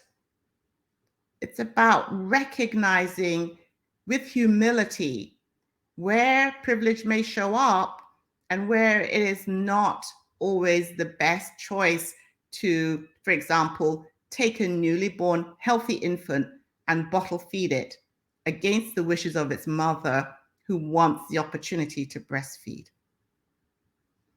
These are the kinds of things that we found over the years have been really impactful in changing the outcomes. So let me share. I have some graphs here. This is when we first began to capture our own data back in the mid-2000s. Again, I'm in Orange County, Florida, Central Florida area. And so the first study we ran, we enrolled 100 women prospectively into the study. These were women from the Easy Access Clinic. They were not midwifery candidates, or they had not chosen a midwifery birth center birth. Rather, they were coming to our outpatient clinic for prenatal care.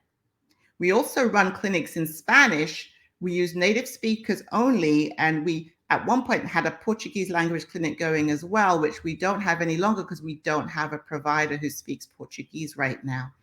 But when we were running our clinics back in 2006, we enrolled 100 women just to see what would happen. And look what happened. The year that we compared our outcomes to the Orange County and Florida outcomes, 2006, 2007, that year, more or less 20% of the Black women were experiencing prematurity. 1 in 5, 20%. And in the Latina case, about 15% were experiencing prematurity. But in our study, of the 100 women, not one, neither Black or Latina, had a premature baby. Again, consider what I'm saying here. These are people who are choosing to come to a community clinic.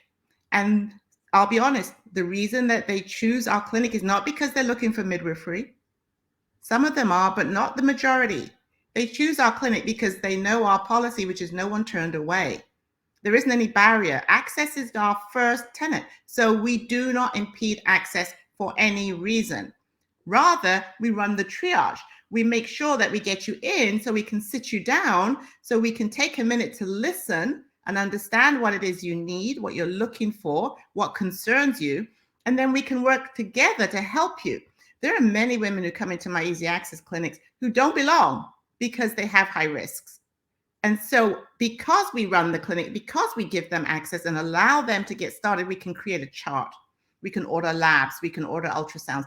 And that is the access point for them to get to the maternal fetal medicine. You can't just show up at the maternal fetal medicine clinic and say, I know I have diabetes and I'm pregnant. Can I get an appointment? No, you have to be referred to MFM. You have to be referred to high-risk perinatology clinics.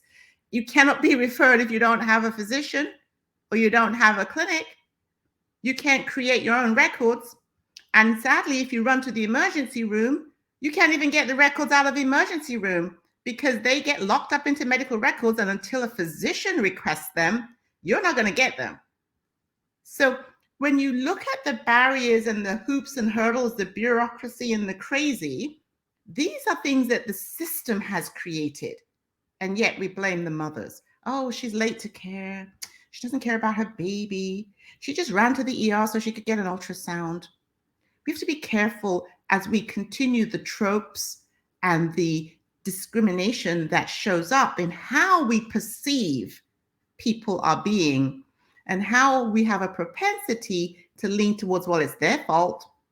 You know, these women. So in our 2006 study, we came back with a 0% for Black and Hispanic. We had 4.7% of the white clients who did have a premature baby.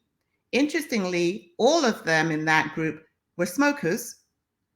But of our white clients, and we have a cultural mix of clients, the majority of them who come to us come because they can't find any other provider. They come from a place of, I've been everywhere, no one else will take me, will you take me? Or no one accepts this Medicaid that I have and I don't know what to do about it. And so it's an interesting fact when we look at how this country is racialized and how things are operating on a racial basis, that, you know, it was the white women who had the premature births in our program. Same with low birth weight. So what we did essentially in 2007 with this first study that we did, we eliminated the disparity. The other thing that was really worth relaying to you is that these babies were chunky. We didn't have any skinny babies. Even those that were term, they average weight was 7'7". And the average person delivered at 39 weeks. We were thrilled. So the access is key, like I say. The connections, though, is the next one. The connection is what bonds and keeps folk feeling safe. That's where the trust shows up. That's where the ability to disclose, to be compliant, to join in because you're invited in, you're treated with respect and dignity, and you recognize that what you have to say matters. And so we always go from step one to step two. If a family doesn't trust, if a mother doesn't trust, they're not coming back. If they're not coming back, they're in more jeopardy for a poor outcome. So the connection was an important part of the model. Once we connect, once we feel that there's a listening ear, that we're listening to them, but they're in turn are listening to us, now we start imparting knowledge. This is when you can get across some of the education, and this is where health literacy can be mitigated. If folk don't have the information they need, they can't do their part. But they're not always going to receive information in the ways that we want to give it. So knowledge exchange is how we get this information across. We need to learn how they want to learn. And then in turn, they let us know what they need us to know in order to help take care of them better. But here's number 4, empowerment. Everybody wins. Everybody wins. We as a staff feel better.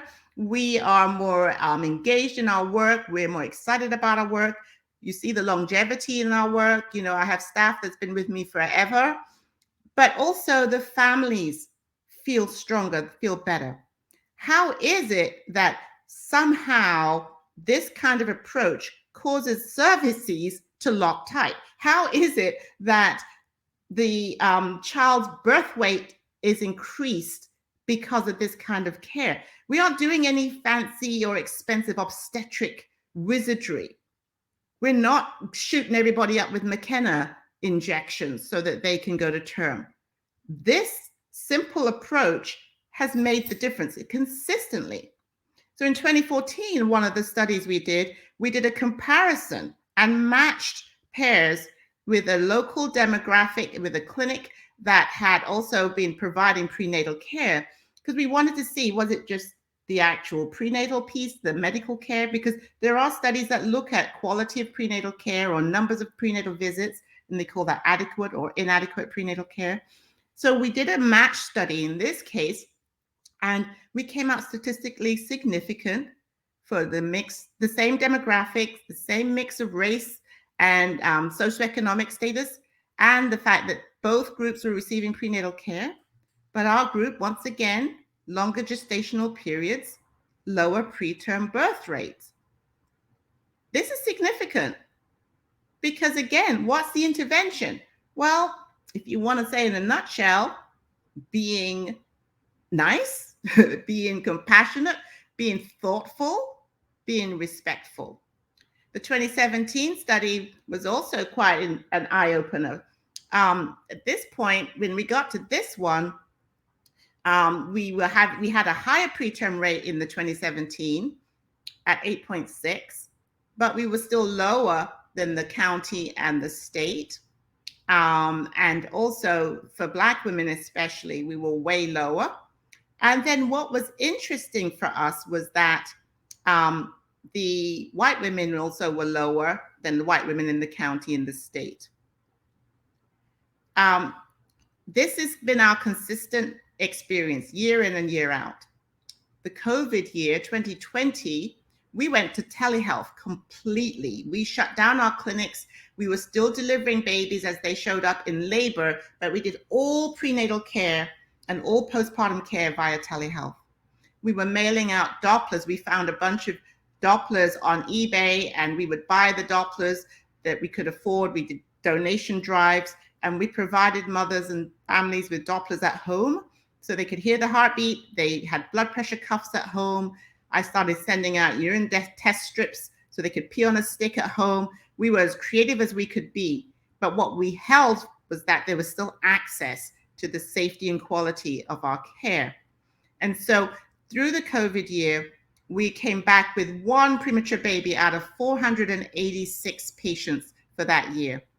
So again, we find ways anyway, whether it's in the waiting room, as you see here, to provide the access, the connections, knowledge, and empowerment. We did it over the phone. We did it over the video cameras. We did it anyway and anyhow we could, and we still got to the outcome. So we're looking at these common sense solutions. We're asking ourselves, because Common Sense Childbirth, that's my name, that's what we do. We have got some opportunity here without spending a holy fortune to be able to tweak this. And like we say with the National Perinatal Task Force, to birth a more just and loving world by centering ourselves, interestingly, in order to center the patients, the clients, if that makes sense. So one of the ways we've done that is we've engaged and embraced the community, which is its own best resource. The community, which is often overlooked, other than when it's time to do more research or to get more grants funded, but the community has its own answers. And so we look to the community to see who's already there, who's already willing, who's looking for support, who wants to be trained, who wants to join in. And we know that the community-based practices, the community-owned, community-led providers who are out there are on the ground anyway, whether we help them, whether we compensate them, whether we recognize them, whether we collaborate with them. They're already there. They're already in action. I'm talking about the doulas, the lactation providers, the community health workers, the medical assistants. How many OB practices are run by medical assistants? That is how we do it these days. The medical assistants are an absolute wealth of lived experience. And of course, the community nurses and the community midwives are out there too. These solutions are right there. They're not even expensive, but they are protective in every materno-toxic zone or situation that our families find themselves in. We are willing to get in and join in and become members of a team that has the same goal, which is safe outcomes for every mother, every baby, every time. We already provide quality care. We already provide culturally safe care. We meet women and families where they are, and we know how to do that. And I believe, again, we can bring these qualities to the workforce and work with an interdisciplinary and collaborative teams. We can actually eradicate these statistics as well. So what do we need? Well, we need access. All of us need access, not just the patients, but our patients need access to safe, quality maternity care, to the appropriate level providers, because in the inability to move folk through the levels, we end up with the morbidity and the mortality. And the levels need to include not only the labor and delivery aspect of levels, but also the prenatal and the postpartum, essentially the perinatal levels of care, with the appropriate providers who can act with cultural humility and the willingness to acknowledge the truth about what's going on. If we can set those levels up, if we can support those levels, we have solved the problem. We need access then to the sites that provide all those levels of care. And that does include home birth, just like it includes home visits prenatally and home visits postpartally. That does include birth center birth and an access to birth center care prenatally and birth center care postpartally. It includes hospital birth. This is not a conversation about hospitals are bad and wrong, or we don't want to do anything with them or burn them all down. No, this is about, let's make sure every person, every time, that there's access to hospitals and institutions where the levels of care are appropriate, where they're safe, where they are congruent with everybody's humanity. So back to the providers then, because we have some issues. We have access issues ourselves, because until we understand the inbuilt and the historical and structural harms of this disconnected and broken system, these unwieldy ways of doing business, because we are in business, it's a medical business, until we understand what we're really working in and with and for, we can't do anything about it. We also need access to the training, and it's not just implicit bias training that I'm talking about, because that's helpful, but that's not the overarching. What we need is how to be able inside of our work to have support and empowerment to be able to, when it's necessary, individualize care. Think about the situations.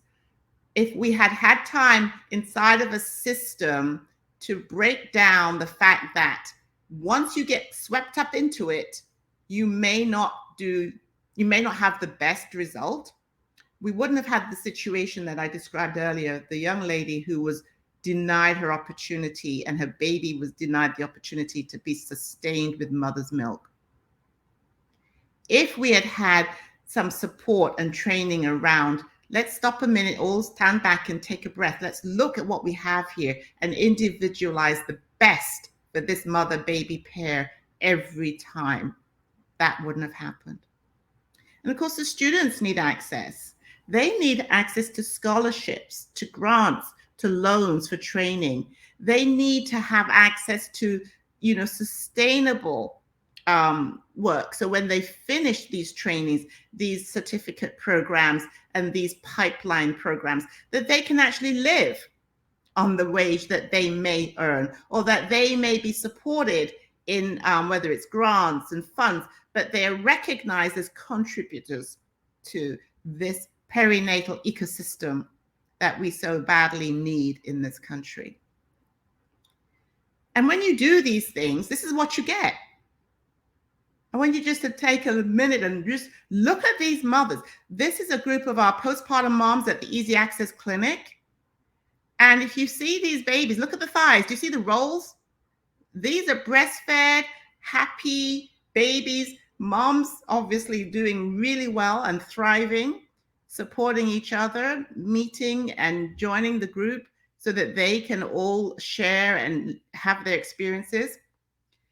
We know that these outcomes have been consistent since we've put our programs in place. And as I said, we are scaling. We have replication models. We have easy access clinics in Dallas. We have in Columbus, Ohio, Minneapolis, you name it. It's growing exponentially. Folk who are doing work the same way that we do it, that they're owning that community space, that they are building out that community space, because the work that is necessary is in the community space.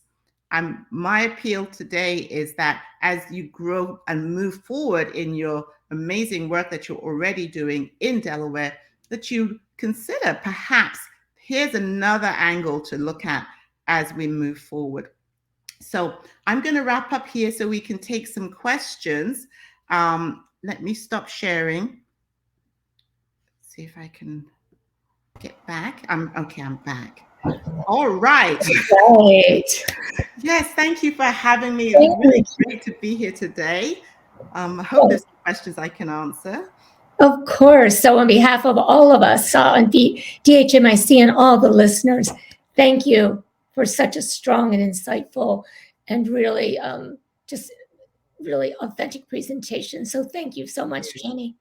All right. Well, for questions, let me just, I hopped over to the comment section and I can view them. So let me just say that a lot of the questions you had for Representative Minor Brown, that will occur later when she speaks at 11 o'clock. Oh, you guys are a little quick for me there. One of the questions that we wanted to highlight that came out, and we know we love the Every Person Every Time. Here in Delaware, we had a program that we were starting to a paradigm of every woman every time. And April Lyons-Alls was our consultant that had worked on that for us. Same idea is that every individual, it matters every time, at every encounter, at every opportunity. It is really, really important. So we really appreciate you bringing that out. We also, there was many comments about your access, connection, so important, and then the knowledge and empowerment. Yes. One of the things is people were trying to think, can we do this in Delaware? And you said that it was in Minneapolis, Columbus, Dallas. But what are some of the barriers for replicating your model in other communities? Honestly, there are not so many barriers. It's just, I think we have this overall perception that there are barriers. There can't possibly be any barriers. Even Dr. Williams said, there's no shortage of money. So it's not that, right? I think it's really us being willing, as especially larger institutions and larger payers, funders, to recognize the community workforce that is already there, and due to their lack of ability to access those funds, to be supported in that funding, that they in turn have a hard time. All of us are doing it from the entrepreneurial perspective. We're figuring it out on our own. We're figuring it out when we're doing, so much of this is uncompensated care. To do no one turned away, we're doing uncompensated care. So the barriers technically are rather from the provider place, in that it's a struggle to get a clinic up and running when you don't have funds, or if you have funds for a year and then they're gone, right? This is where it shows up. So it's about, again, infrastructure. So we are also building our own fund at Common Sense Childbirth to invest in community birth infrastructure. So it's not about saying, well, everybody should have a home birth and everybody should have a midwife. Those that choose that, we're right there, we'll support. But it's about saying that midwives, nurse practitioners, mid-level providers, community health workers can run community-based practices, provide perinatal outpatient care, and the hospitals still deliver the babies. So there's a barrier there in terms of thinking that that's doable or even desired. There's a little territorialism that shows up. There's a little interdisciplinary that shows up, right? We are on our way. We are making strides, but I think the barriers most of all are in our heads. When it came down to COVID and we had to scramble and get it together, money showed up, thought processes changed, creativity was present, and we got a lot of things achieved during COVID that we wouldn't have done if we didn't have a pandemic. It wasn't perfect, but we at least were in action. What's missing in this work is that we are still a little reluctant to be in action. I don't know how we cannot be, given the outcomes that we get with these actions. They're stellar. We're not dropping it by a point here and a point there. The same COVID year, where every other person was getting cut, we had a 17% cesarean rate for the mothers in the Easy Access Clinic. And these are people who had chosen hospital birth as a matter of course. Their co-peers were getting the same C-section rate that everybody else gets, but we are the lowest C-section rate in the city. And we're not even in the hospital doing the actual labor delivery episode. So amazing. Yeah. Thank you. Thank you. The barrier is our will. Yes. Our will. We have to have the will to do it. So thank you. Thank you. The other thing is that postpartum period. Many of us had conversations within the state of Delaware that it's an open door. There's so much that could be done in that year postpartum. But as women have told us that we only care about the wrapper. And once the baby is born, we forget about her. And it's such a time to have such innovation and such creativity. The door is wide open. Yes. First, we know that we want to get women in sooner. 2 weeks would be great. High risk even sooner with the standards that exist. But what are some of the opportunities, some of the things that you have done there in that postpartum period that you'd want to share or that you've seen other states or partners do? Oh, I mean, it's just amazing right now. And I think, when you said, the candy wrapper as a great analogy, and you said the women have told us, yes, because the women keep telling us they share exactly what they need. And so what we've always done, and we've now, since this legislation is going around the country and more states are opening up the postpartum year for Medicaid, what we've said is that the people that provide those services already exist. We just need them to be recognized and incorporated into the fee schedules so that they can earn a living while they do their work. So I'm talking about community health workers. We train maternal child health community health workers to do postpartum care. Doulas also do postpartum care. Childbirth educators and lactation supporters do postpartum care. The workforce is there. We now need to find equitable ways so they also get the every person every time. They get reimbursement, acknowledgement. These people have NPI numbers. They have Medicaid numbers in many cases, but it's, we only reimburse through the physician or through the health departments. We have to be creative. And so we've been doing this on the ground work, mostly through telehealth. This was before the pandemic. But postpartum mothers are grateful for a phone call every couple of weeks. When they're back in the workforce and they have issues trying to figure out how to pump at work, no one's there. Yet we provide that continual connection that keeps them with us way past the year. Most of them go right through to the next baby or the kids doing kindergarten, but we are family and we are staying connected. And in that support, again, not only the mother-baby family, but the providers also feel so fulfilled in the work that they're able to do. And let's be honest, no one else in the spectrum of providers, perinatal providers, is really going to do much in that postpartum space. And the other thing we've been able to do is support the behavioral health aspect of postpartum. That check-in phone call is a lifesaver. And in the dearth of postpartum behavioral health support, especially for our Medicaid clients, that has become a big problem. So as we see this developing, we're thrilled that Medicaid hopefully will expand into behavioral health as well, because that's a tremendous need. much of the postpartum morbidity is about mental health. What a way to close us out. That is something that we've identified here in Delaware, and we're working with different work committees within Well Women Committee and Black Maternal Health. We have some new partners that have come to the table, and really that was addressed last week in the Black Maternal Health Awareness Week webinar. Just really creative ways in how we need to do a better job looking at the whole woman, physical, mental, emotional, and meeting her where she's at. Yes. One of our colleagues, Kay Johnson, just put in the chat that we need to provide, if I can quote her, quality, culturally congruent perinatal care, meeting women where they are physically, emotionally, financially, and mentally. And Yes. I think you would Yes. agree. Yes, I do. Well, I'll tell you, Jenny, we have waited a while for you to be able to come here. You've been on my list for several years. You have really, it's been a joy and treasure to have you with us today. And we plan to stay in contact.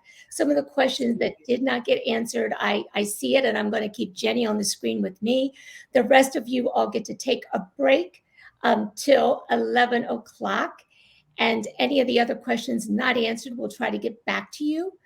And I want you to know that while you're at break, the screen that you saw of our graphic recorder, Rio Holiday, will be on, and you can see some of the work that she did from this session and possibly from Dr. Williams. And if not, you will see it later in the day. So take a break, do what you need to do, and we will start back promptly at 11 o'clock. And thank you, everyone, for joining us in this exciting morning, and more to come. And a lot of those Delaware-specific questions that you had in the chat, some of those will be addressed in the next session in the Black Maternal Health panel with our Delaware speakers, moderated by Dr. Paul. So thank you. And Jenny, thank you. We're going to stay in touch. Thank you very much. Thank you so much. Bye-bye. See you all soon.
All right, welcome back, everybody. What great talks this morning. Thank you to Jenny Joseph and David Williams for really presenting great insight to all of us in the state of Delaware, and greatly appreciated. It's now my great pleasure to introduce Representative Melissa Minor-Brown. I mentioned this morning that we're going to hear from the voices of the Delaware Healthy Mother-Infant Consortium. Representative Minor-Brown has been a strong advocate for all of us and is going to tell us all about a resolution in the state of Delaware. Turn it over to you, Melissa. Thank you so much, Dr. Paul. So on April 12th, Senator Pinckney and I introduced a resolution recognizing April 11th through the 17th, 2022 as Black Maternal Health Awareness Week. And I'll just go through some of the things that we've already talked about today, which is that data shows that the US is one of only 13 countries in the world in which pregnancy-related deaths are on a rise. Excuse me. Black women in the US suffer from life-threatening pregnancy complications twice as often as white women, and they die from pregnancy-related complications 4 times as often as white women. And racial disparities in pregnancy-related deaths across all income and education levels show that Black women in the US are at a higher risk of poor outcomes than white women. And multiple factors contribute to these disparities, such as variation in quality healthcare, underlying chronic conditions, structural racism, and implicit bias. Social determinants of health prevent many people from racial and ethnic minority groups from having fair opportunities for economic, physical, and emotional health. Also, the state of Delaware ranks 28th in the nation for highest prevalence of infant mortality at 12.5 infant deaths per 1,000 live births. The Delaware Black infant mortality rate is 3 times higher than the white infant mortality rate of 4.2 infant deaths per 1,000 live births. And this is prior to the first year of life. I do want to recognize the efforts of the DHMIC and the Delaware Perinatal Quality Collaborative and many other stakeholders who are working to promote various promising efforts such as the OB Hemorrhage Initiative to reduce maternal and infant mortality, morbidity and disparities, and improve public and professional awareness of the issues related to improving maternal health outcomes, related to women's experiences at childbirth, and also critical postpartum care, especially for women of color. And then the various grassroots organizations that are boots on the ground working in the community, such as Black Mothers in Power. Every woman deserves quality, affordable, culturally respectful maternal health care.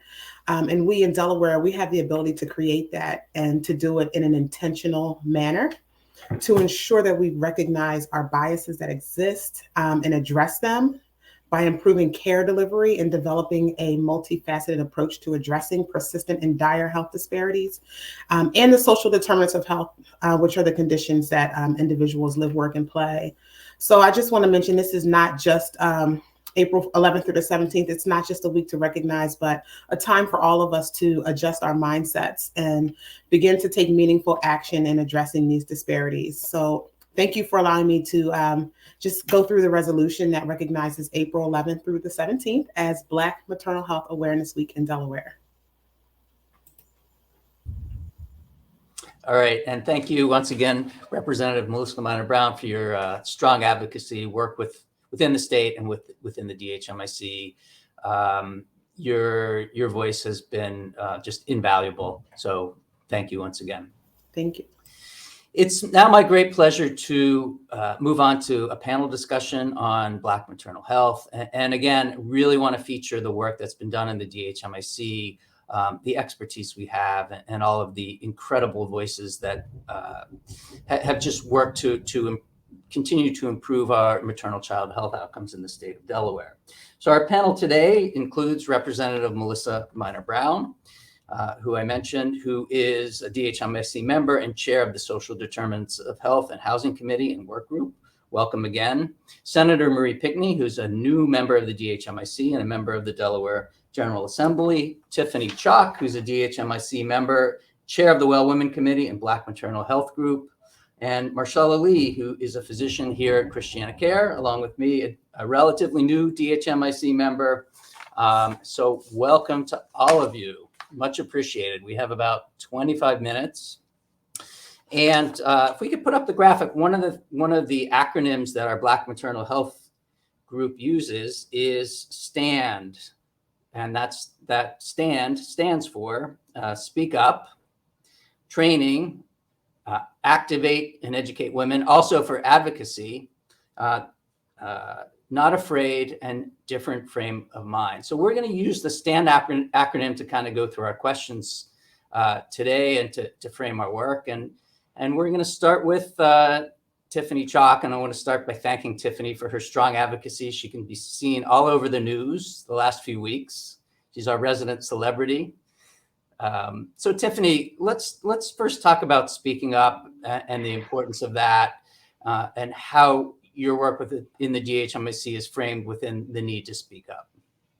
Thank you so much, Dr. Paul, and thank you for the nod of our local, my new celebrity status. Thank you so much for that. So speak up, I think for me, they all resonate with me, you know, everything that the acronym stands for, but speaking up probably resonates the most for me, because I think how I got even here today, the work that I do, is because I spoke up, right? I shared my story in 2006 at this here summit, you know, the DHMIC's Maternal Health Summit. So it really gives a sense of empowerment, right? That you are speaking up, that you are taking ownership of your health and what's important to you. And I admonish all the women, especially Black women, when you're going through your maternal health journey, to speak out, advocate for yourself. Yes, it's great that you have the awesome birthing team of doulas and midwives to be there for you, but it's something that is very empowering on the inside of you when you speak out and advocate for yourself, and not to be afraid to do it, right? And we want everyone to listen. And, you know, our goal, even with our Her Story campaign, is really to empower and elevate women's voices, because a lot of times people don't listen. You know what? I could be speaking up and talking, and then you're not listening. You're not taking in what I'm saying. It could be going in one ear and out the other. When I say something's not right with my body, and I'm sitting here for hours, you know, in this triage with me and Representative Mimi just talked about yesterday, you know, we know someone who sat 5 hours just recently in a triage, and no one would listen to what they were saying that was not going right with their body. And they left the hospital no longer with child. And that happens too many times. I myself have been in those situations where you know better, you do better. And at the time I didn't know, I didn't feel empowered to speak out and advocate for myself, and ultimately led to adverse outcomes, right? So just really speaking out, because we all deserve to have the best healthcare in every situation. Yeah, thank you. And I think clearly as a healthcare provider, we've heard this morning, and I've heard through your voices, how all of us within the healthcare system have to do a better job of listening. And as a representative of the healthcare system, I'm just going to tell you, I'm listening about listening. So, you know, thank you. You're welcome. You mentioned briefly Her Story, and can maybe for people who didn't get to see it last year, can you just tell everybody in the audience a little bit about what Her Story is? So Her Story was a video campaign that we launched last year. We worked on it for almost 18 months during COVID, where we really, again, want to elevate women's voices. And we had various women, and let me, I don't want to jump ahead, but let me say this, right? We had various women from all different socioeconomic statuses, right? As being a part. Dr. Marcia Lee was a part of it, Representative Mimi. We had others that spanned across the state that really shared their heart and shared their stories. And it, you know, it wasn't just pregnant women. We had Sierra. She shared, she's not even pregnant, but the things that she has to think about as a young Black woman before she even gets pregnant. And I believe on the main stage it shared that, you know, we want to take a holistic approach where we really are concerned, right? And our focus is about the whole woman before, during, and after pregnancy. So our Her Story campaign, it actually lives on our DE Thrives website, /Her Story. ABC may tell me that I'm wrong about that, but we do have that landing page, and there is a series of videos that I would encourage everyone to listen to, and just listen to the stories of women, like how they have battled with depression and postpartum depression, their hypertension during their pregnancy, how they felt like they weren't heard, right? How they felt like they were treated differently because they were a Black woman and they were an overweight, fat Black woman, right? So even the bias that comes just not with the color of your skin, but also, if you're a certain weight, you're looked at like you're unhealthy and you don't care about yourself. And that's not always the case. So please, dethrives.com /Her Story, and check out those videos. And we will continue to elevate women's voices. It is not just about the month of April. It is not just about the 1 week. It's great that awareness is brought to, and we have this 1 week to celebrate, but we're celebrating Black women and Black babies all year round. That is our goal. Thank you. And in addition to what you mentioned, I found it to be a great teaching tool for those of us within the healthcare system to show and discuss. And so once again, thank you for your work on bringing that forward. It's just You're welcome. It's a great resource. You're welcome. All right, thank you. You're welcome. Let's turn to the T for training, and I'm going to look to Dr. Marshall Ali now. Training is pretty broad. Tell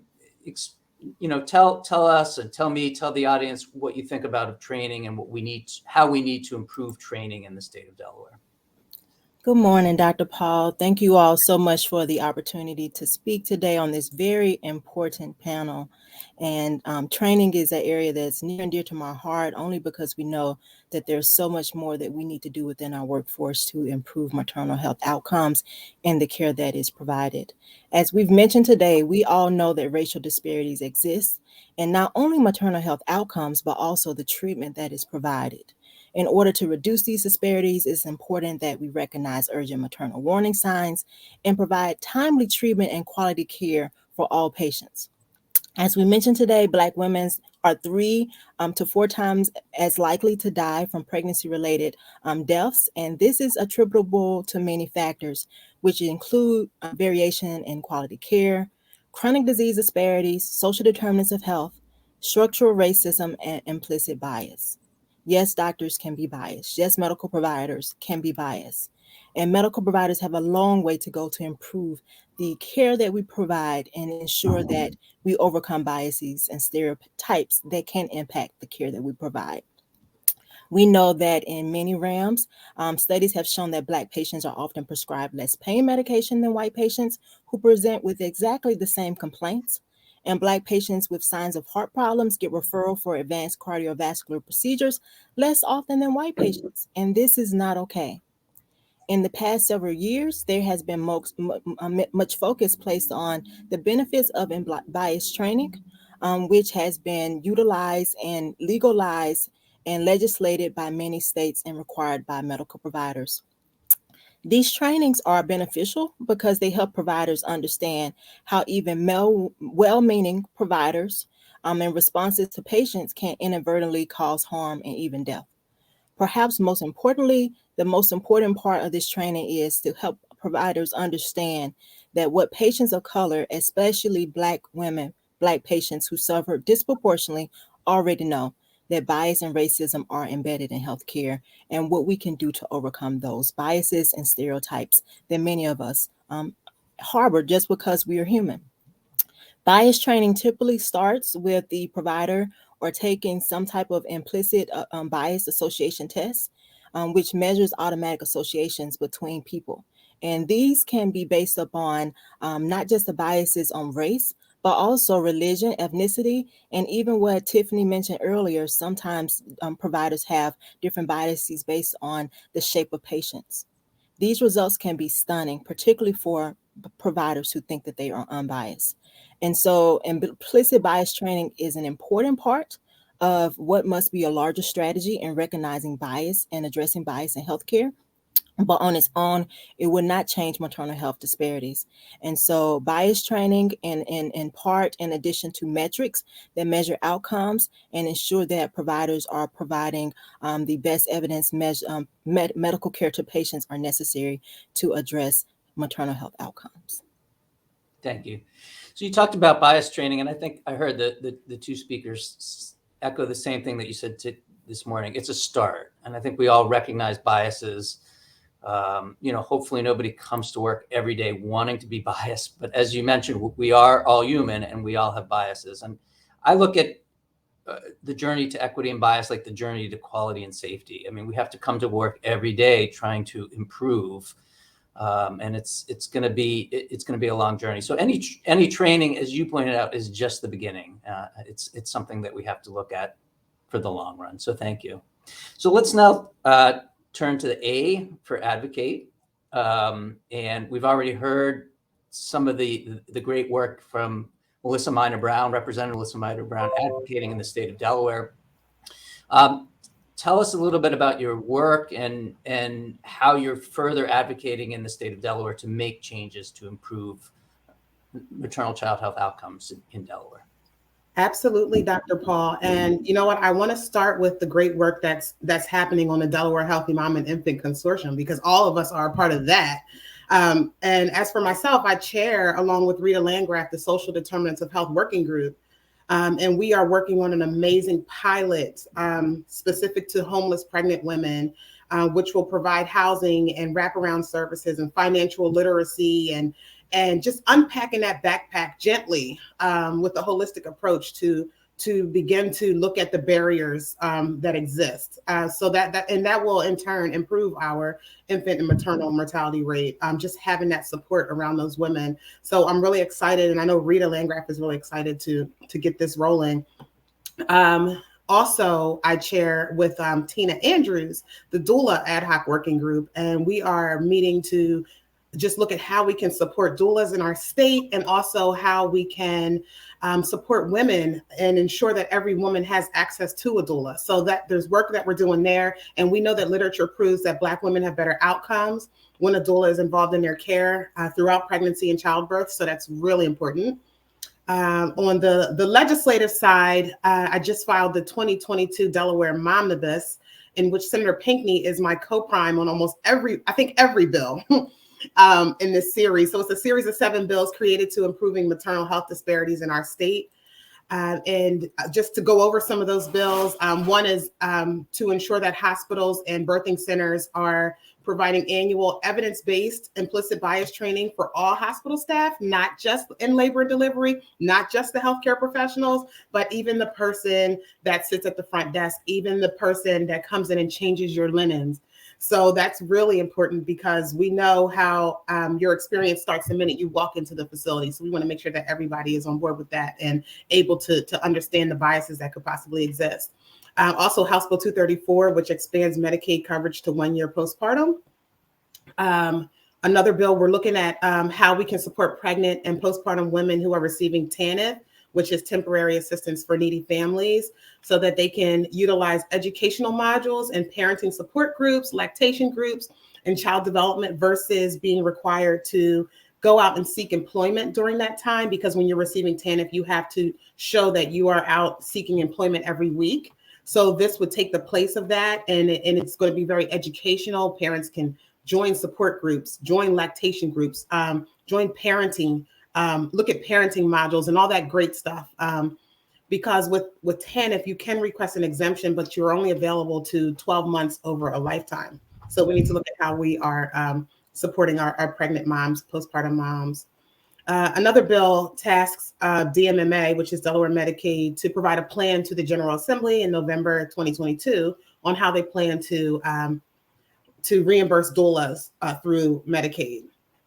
We're also making some changes to the MMRC, Maternal Mortality Review Commission, or committee, consortium commission, all confused, but basically to increase the transparency and the diversity.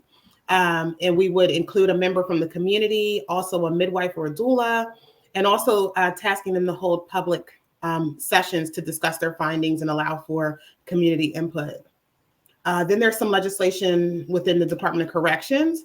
So the Department of Corrections will create a midwifery and doula program in which they are very excited about. So we're having these conversations frequently on what this program is going to look like, and also how we can ensure that some of the women who are under their supervision can not only, well, the pregnant women to have access to a doula and a midwife, but also the women who are under their supervision who aren't pregnant, how they can get certified as doulas as well.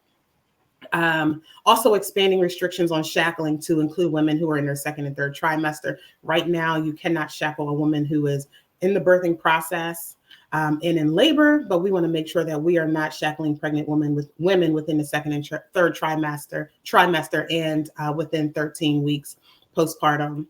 And then under the African American Task Force, I actually chair with Rep. Johnson the Health and Welfare Subcommittee. And we are looking at, we actually recommended that we look at how we can allocate 30% of the maternal health funding towards Black maternal health initiatives, and to continue that until the disparity no longer exists. So that's what we're doing on the state level. And then with the advocacy piece, Tiffany and I, along with Dr. Lee and Senator Pinckney and April Lyons, we've just been continuing the conversation in the community with interviewing women, social media posts, educating women. And we just want women to know that you can be your own advocate. It's okay to get a second or third or fourth opinion. Don't second guess yourself if something seems unsettling, but ask many questions to your provider when you go to your visits. Create a relationship with your doctor by enrolling in your care. Interview your doctor. We talk to women about interviewing their doctors. Ask how many Black patients they've provided care to and how many have experienced adverse situations. Also ask them what they know about the Black maternal mortality rate. And one thing we tell women is it's okay to fire your doctor. It's okay to fire your doctor and find another one. And also, in reminding women to make sure you're attending to your self-care needs during pregnancy and postpartum.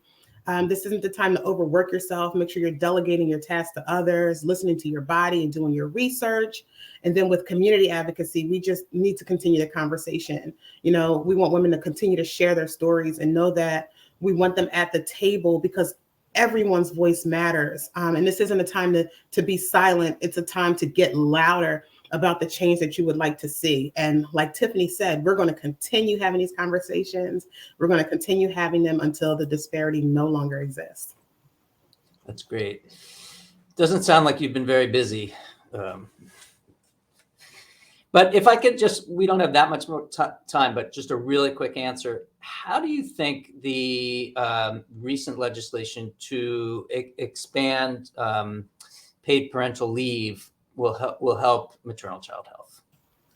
That's an important piece of legislation. Absolutely. Women, let me tell you something. I think about my own experience. Because of this bill, I actually want to have another child, Dr. Paul, because I want to know what it feels like to be able to spend time with your newborn baby and continue nursing your newborn baby beyond 6 weeks. Because the hardest thing in the world is to drop your newborn off at a daycare center with complete strangers at 6 weeks old, and then go to work and expect yourself to put on a happy face and be able to really carry out your job duties. It's impossible. And it has such a strain on your mental health. So I'm excited about this bill. I can't wait to get it passed. I think we just got it passed. But we still need to do more work around this legislation to ensure that moms and dads are covered, and to ensure that every person who was postpartum in our state who is working, who has a full-time job, is eligible to receive this paid parental leave. Because and it's important for dads too, for bonding. You look at early intervention. This is the beginning to early intervention when it comes to the adverse childhood experiences that our kids experience in childhood, and then leading into adulthood. So important. And I'm excited to be one of the sponsors on the bill. And I know Senator Pinckney is as well. Yeah, thank you. And let me just add that there's good evidence that similar bills throughout the country have reduced infant mortality rates. So Really important work. All right, let's now turn to N for Not Afraid, and Senator Marie Pinckney, thank you. Can you just explain to the panel and to the audience what Not Afraid means to you and why that's important? Hello, thank you so much for such a great question, David. I am going to challenge it just a little bit though, because that's who I am as a person. I think the idea of being not afraid is interesting and also challenging, particularly when we just heard from people like Tiffany, who told us about someone spending 5 hours in the hospital and coming home without a baby. Particularly when we heard from Dr. Lee telling us that there are doctors who knowingly or who unknowingly, hopefully, and possibly knowingly have biases that inform the way that they practice. When we heard from Representative Minor Brown that it's okay to fire your doctors, those are not things that you can do and not have some kind of fear or be some kind of afraid when you're taking action against them. But what I think is more important is honoring and acknowledging that these things are fearful, that these things are hard, these things are difficult, and then operating anyway, not operating out of fear, not allowing your fear to immobilize you from taking action on what is quite honestly life and death situations. And so I don't think that it's possible for us to expect women and birthing parents to not be afraid, but I think that it's more important for us to encourage them to have communities around them, for us to be the communities around them that create avenues and opportunities for them to move anyway, despite the fear. Because giving birth, bringing healthy children into the world, is in and of itself one of the scariest things that you can do, while it's also one of the most beautiful and most important and life-sustaining things that we can do. And so for us to expect families to not be afraid, I think is putting too much on them. But it is up to us to build healthy communities and healthy partnerships where families can have someone that provides strength and sustainability for them. So when we support organizations like DHMIC, when we support organizations like Black Mothers in Power, when we create avenues to have providers of color, when we make sure that women know that they have the right to have doulas and that they have the right to use their voice, then we can move to a place of not fear, because we're telling people that even though you're afraid, that fear does not have to immobilize you. Representative Minor Brown is one of my closest friends, so she's going to be familiar with what I'm about to read, but I wouldn't also be me if I didn't bring a book into a conversation somehow. And interestingly enough, I am reading Sister Outsider by Audre Lorde, which has been just a phenomenal book. And if it's okay, I just want to share just a little piece because it's really relevant to what we're talking about here. And this comes from her essay, The Transformation of Silence into Language and Action, which was written actually in the 70s. And I'm just going to read just a quick little paragraph from it. But we all hurt in so many different ways all the time, and pain will either change or end. Death, on the other hand, is the final silence, and that might be coming quickly now, without regard for whether I have ever spoken what needed to be said or had only betrayed myself into small silences, while I planned someday to speak or waited for someone else's words. And I began to recognize a source of power within myself that comes from the knowledge that while it is most desirable not to be afraid, learning to put fear into a perspective gave me a great strength. And that's from Sister Outsider by Audre Lorde. And I think it's just a good reminder that fear is there, fear is real, fear is telling us to pay attention to something, but fear does not have to immobilize us. And that even though we are afraid, even though there are dangerous and scary situations, if we have communities around us, if we have people that support us around us, we can still do the thing. Thank you. And I think that's the concept of allostatic load. In a sense, a little bit of stress is good. It motivates you. A little bit of fear is good, but too much fear is bad. And so, again, really appreciate that perspective. And so we have 1 minute. We're going to go really rapid fire responses here on different frame of mind.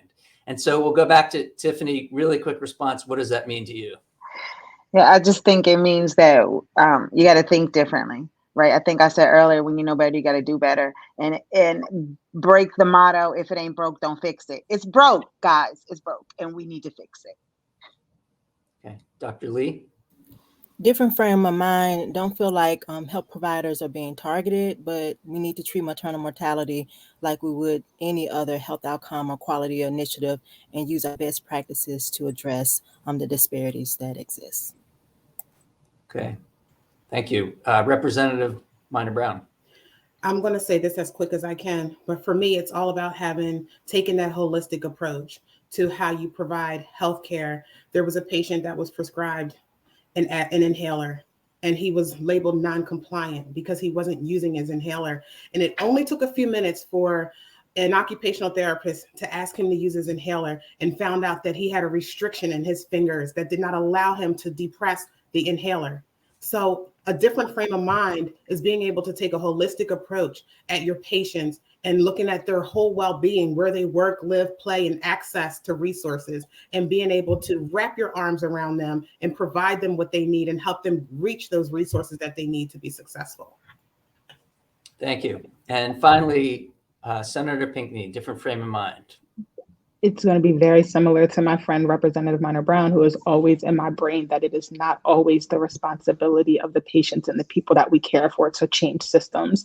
That is the responsibility of the system itself and the people who uphold the system to provide care in a way that is accessible to all people of all cultural backgrounds, differences of thought, and that we need to stop putting that responsibility on particularly minoritized and underrepresented Black and Brown communities to be the ones to make change when they are supposed to be utilizing systems that work for them. We need to take the responsibility of creating systems that work for everyone. Thank you. In the words of David Williams, we heard this morning, I think we can all stand up and be a ripple of hope. So thank you. I agree with that. We are on time. Thank you to the panel members for your really thoughtful and just really robust responses. It's greatly appreciated. And again, thank you for everybody for your work within the state of Delaware and within the DHMIC.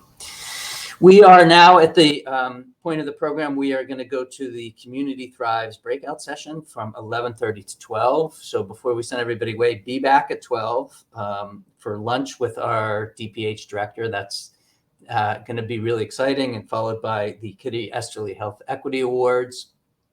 If you look on your, to access the breakout sessions, it should be on the right-hand side of the event display under community breakouts. And if anybody's having technical difficulties, there was a number given earlier in the chat.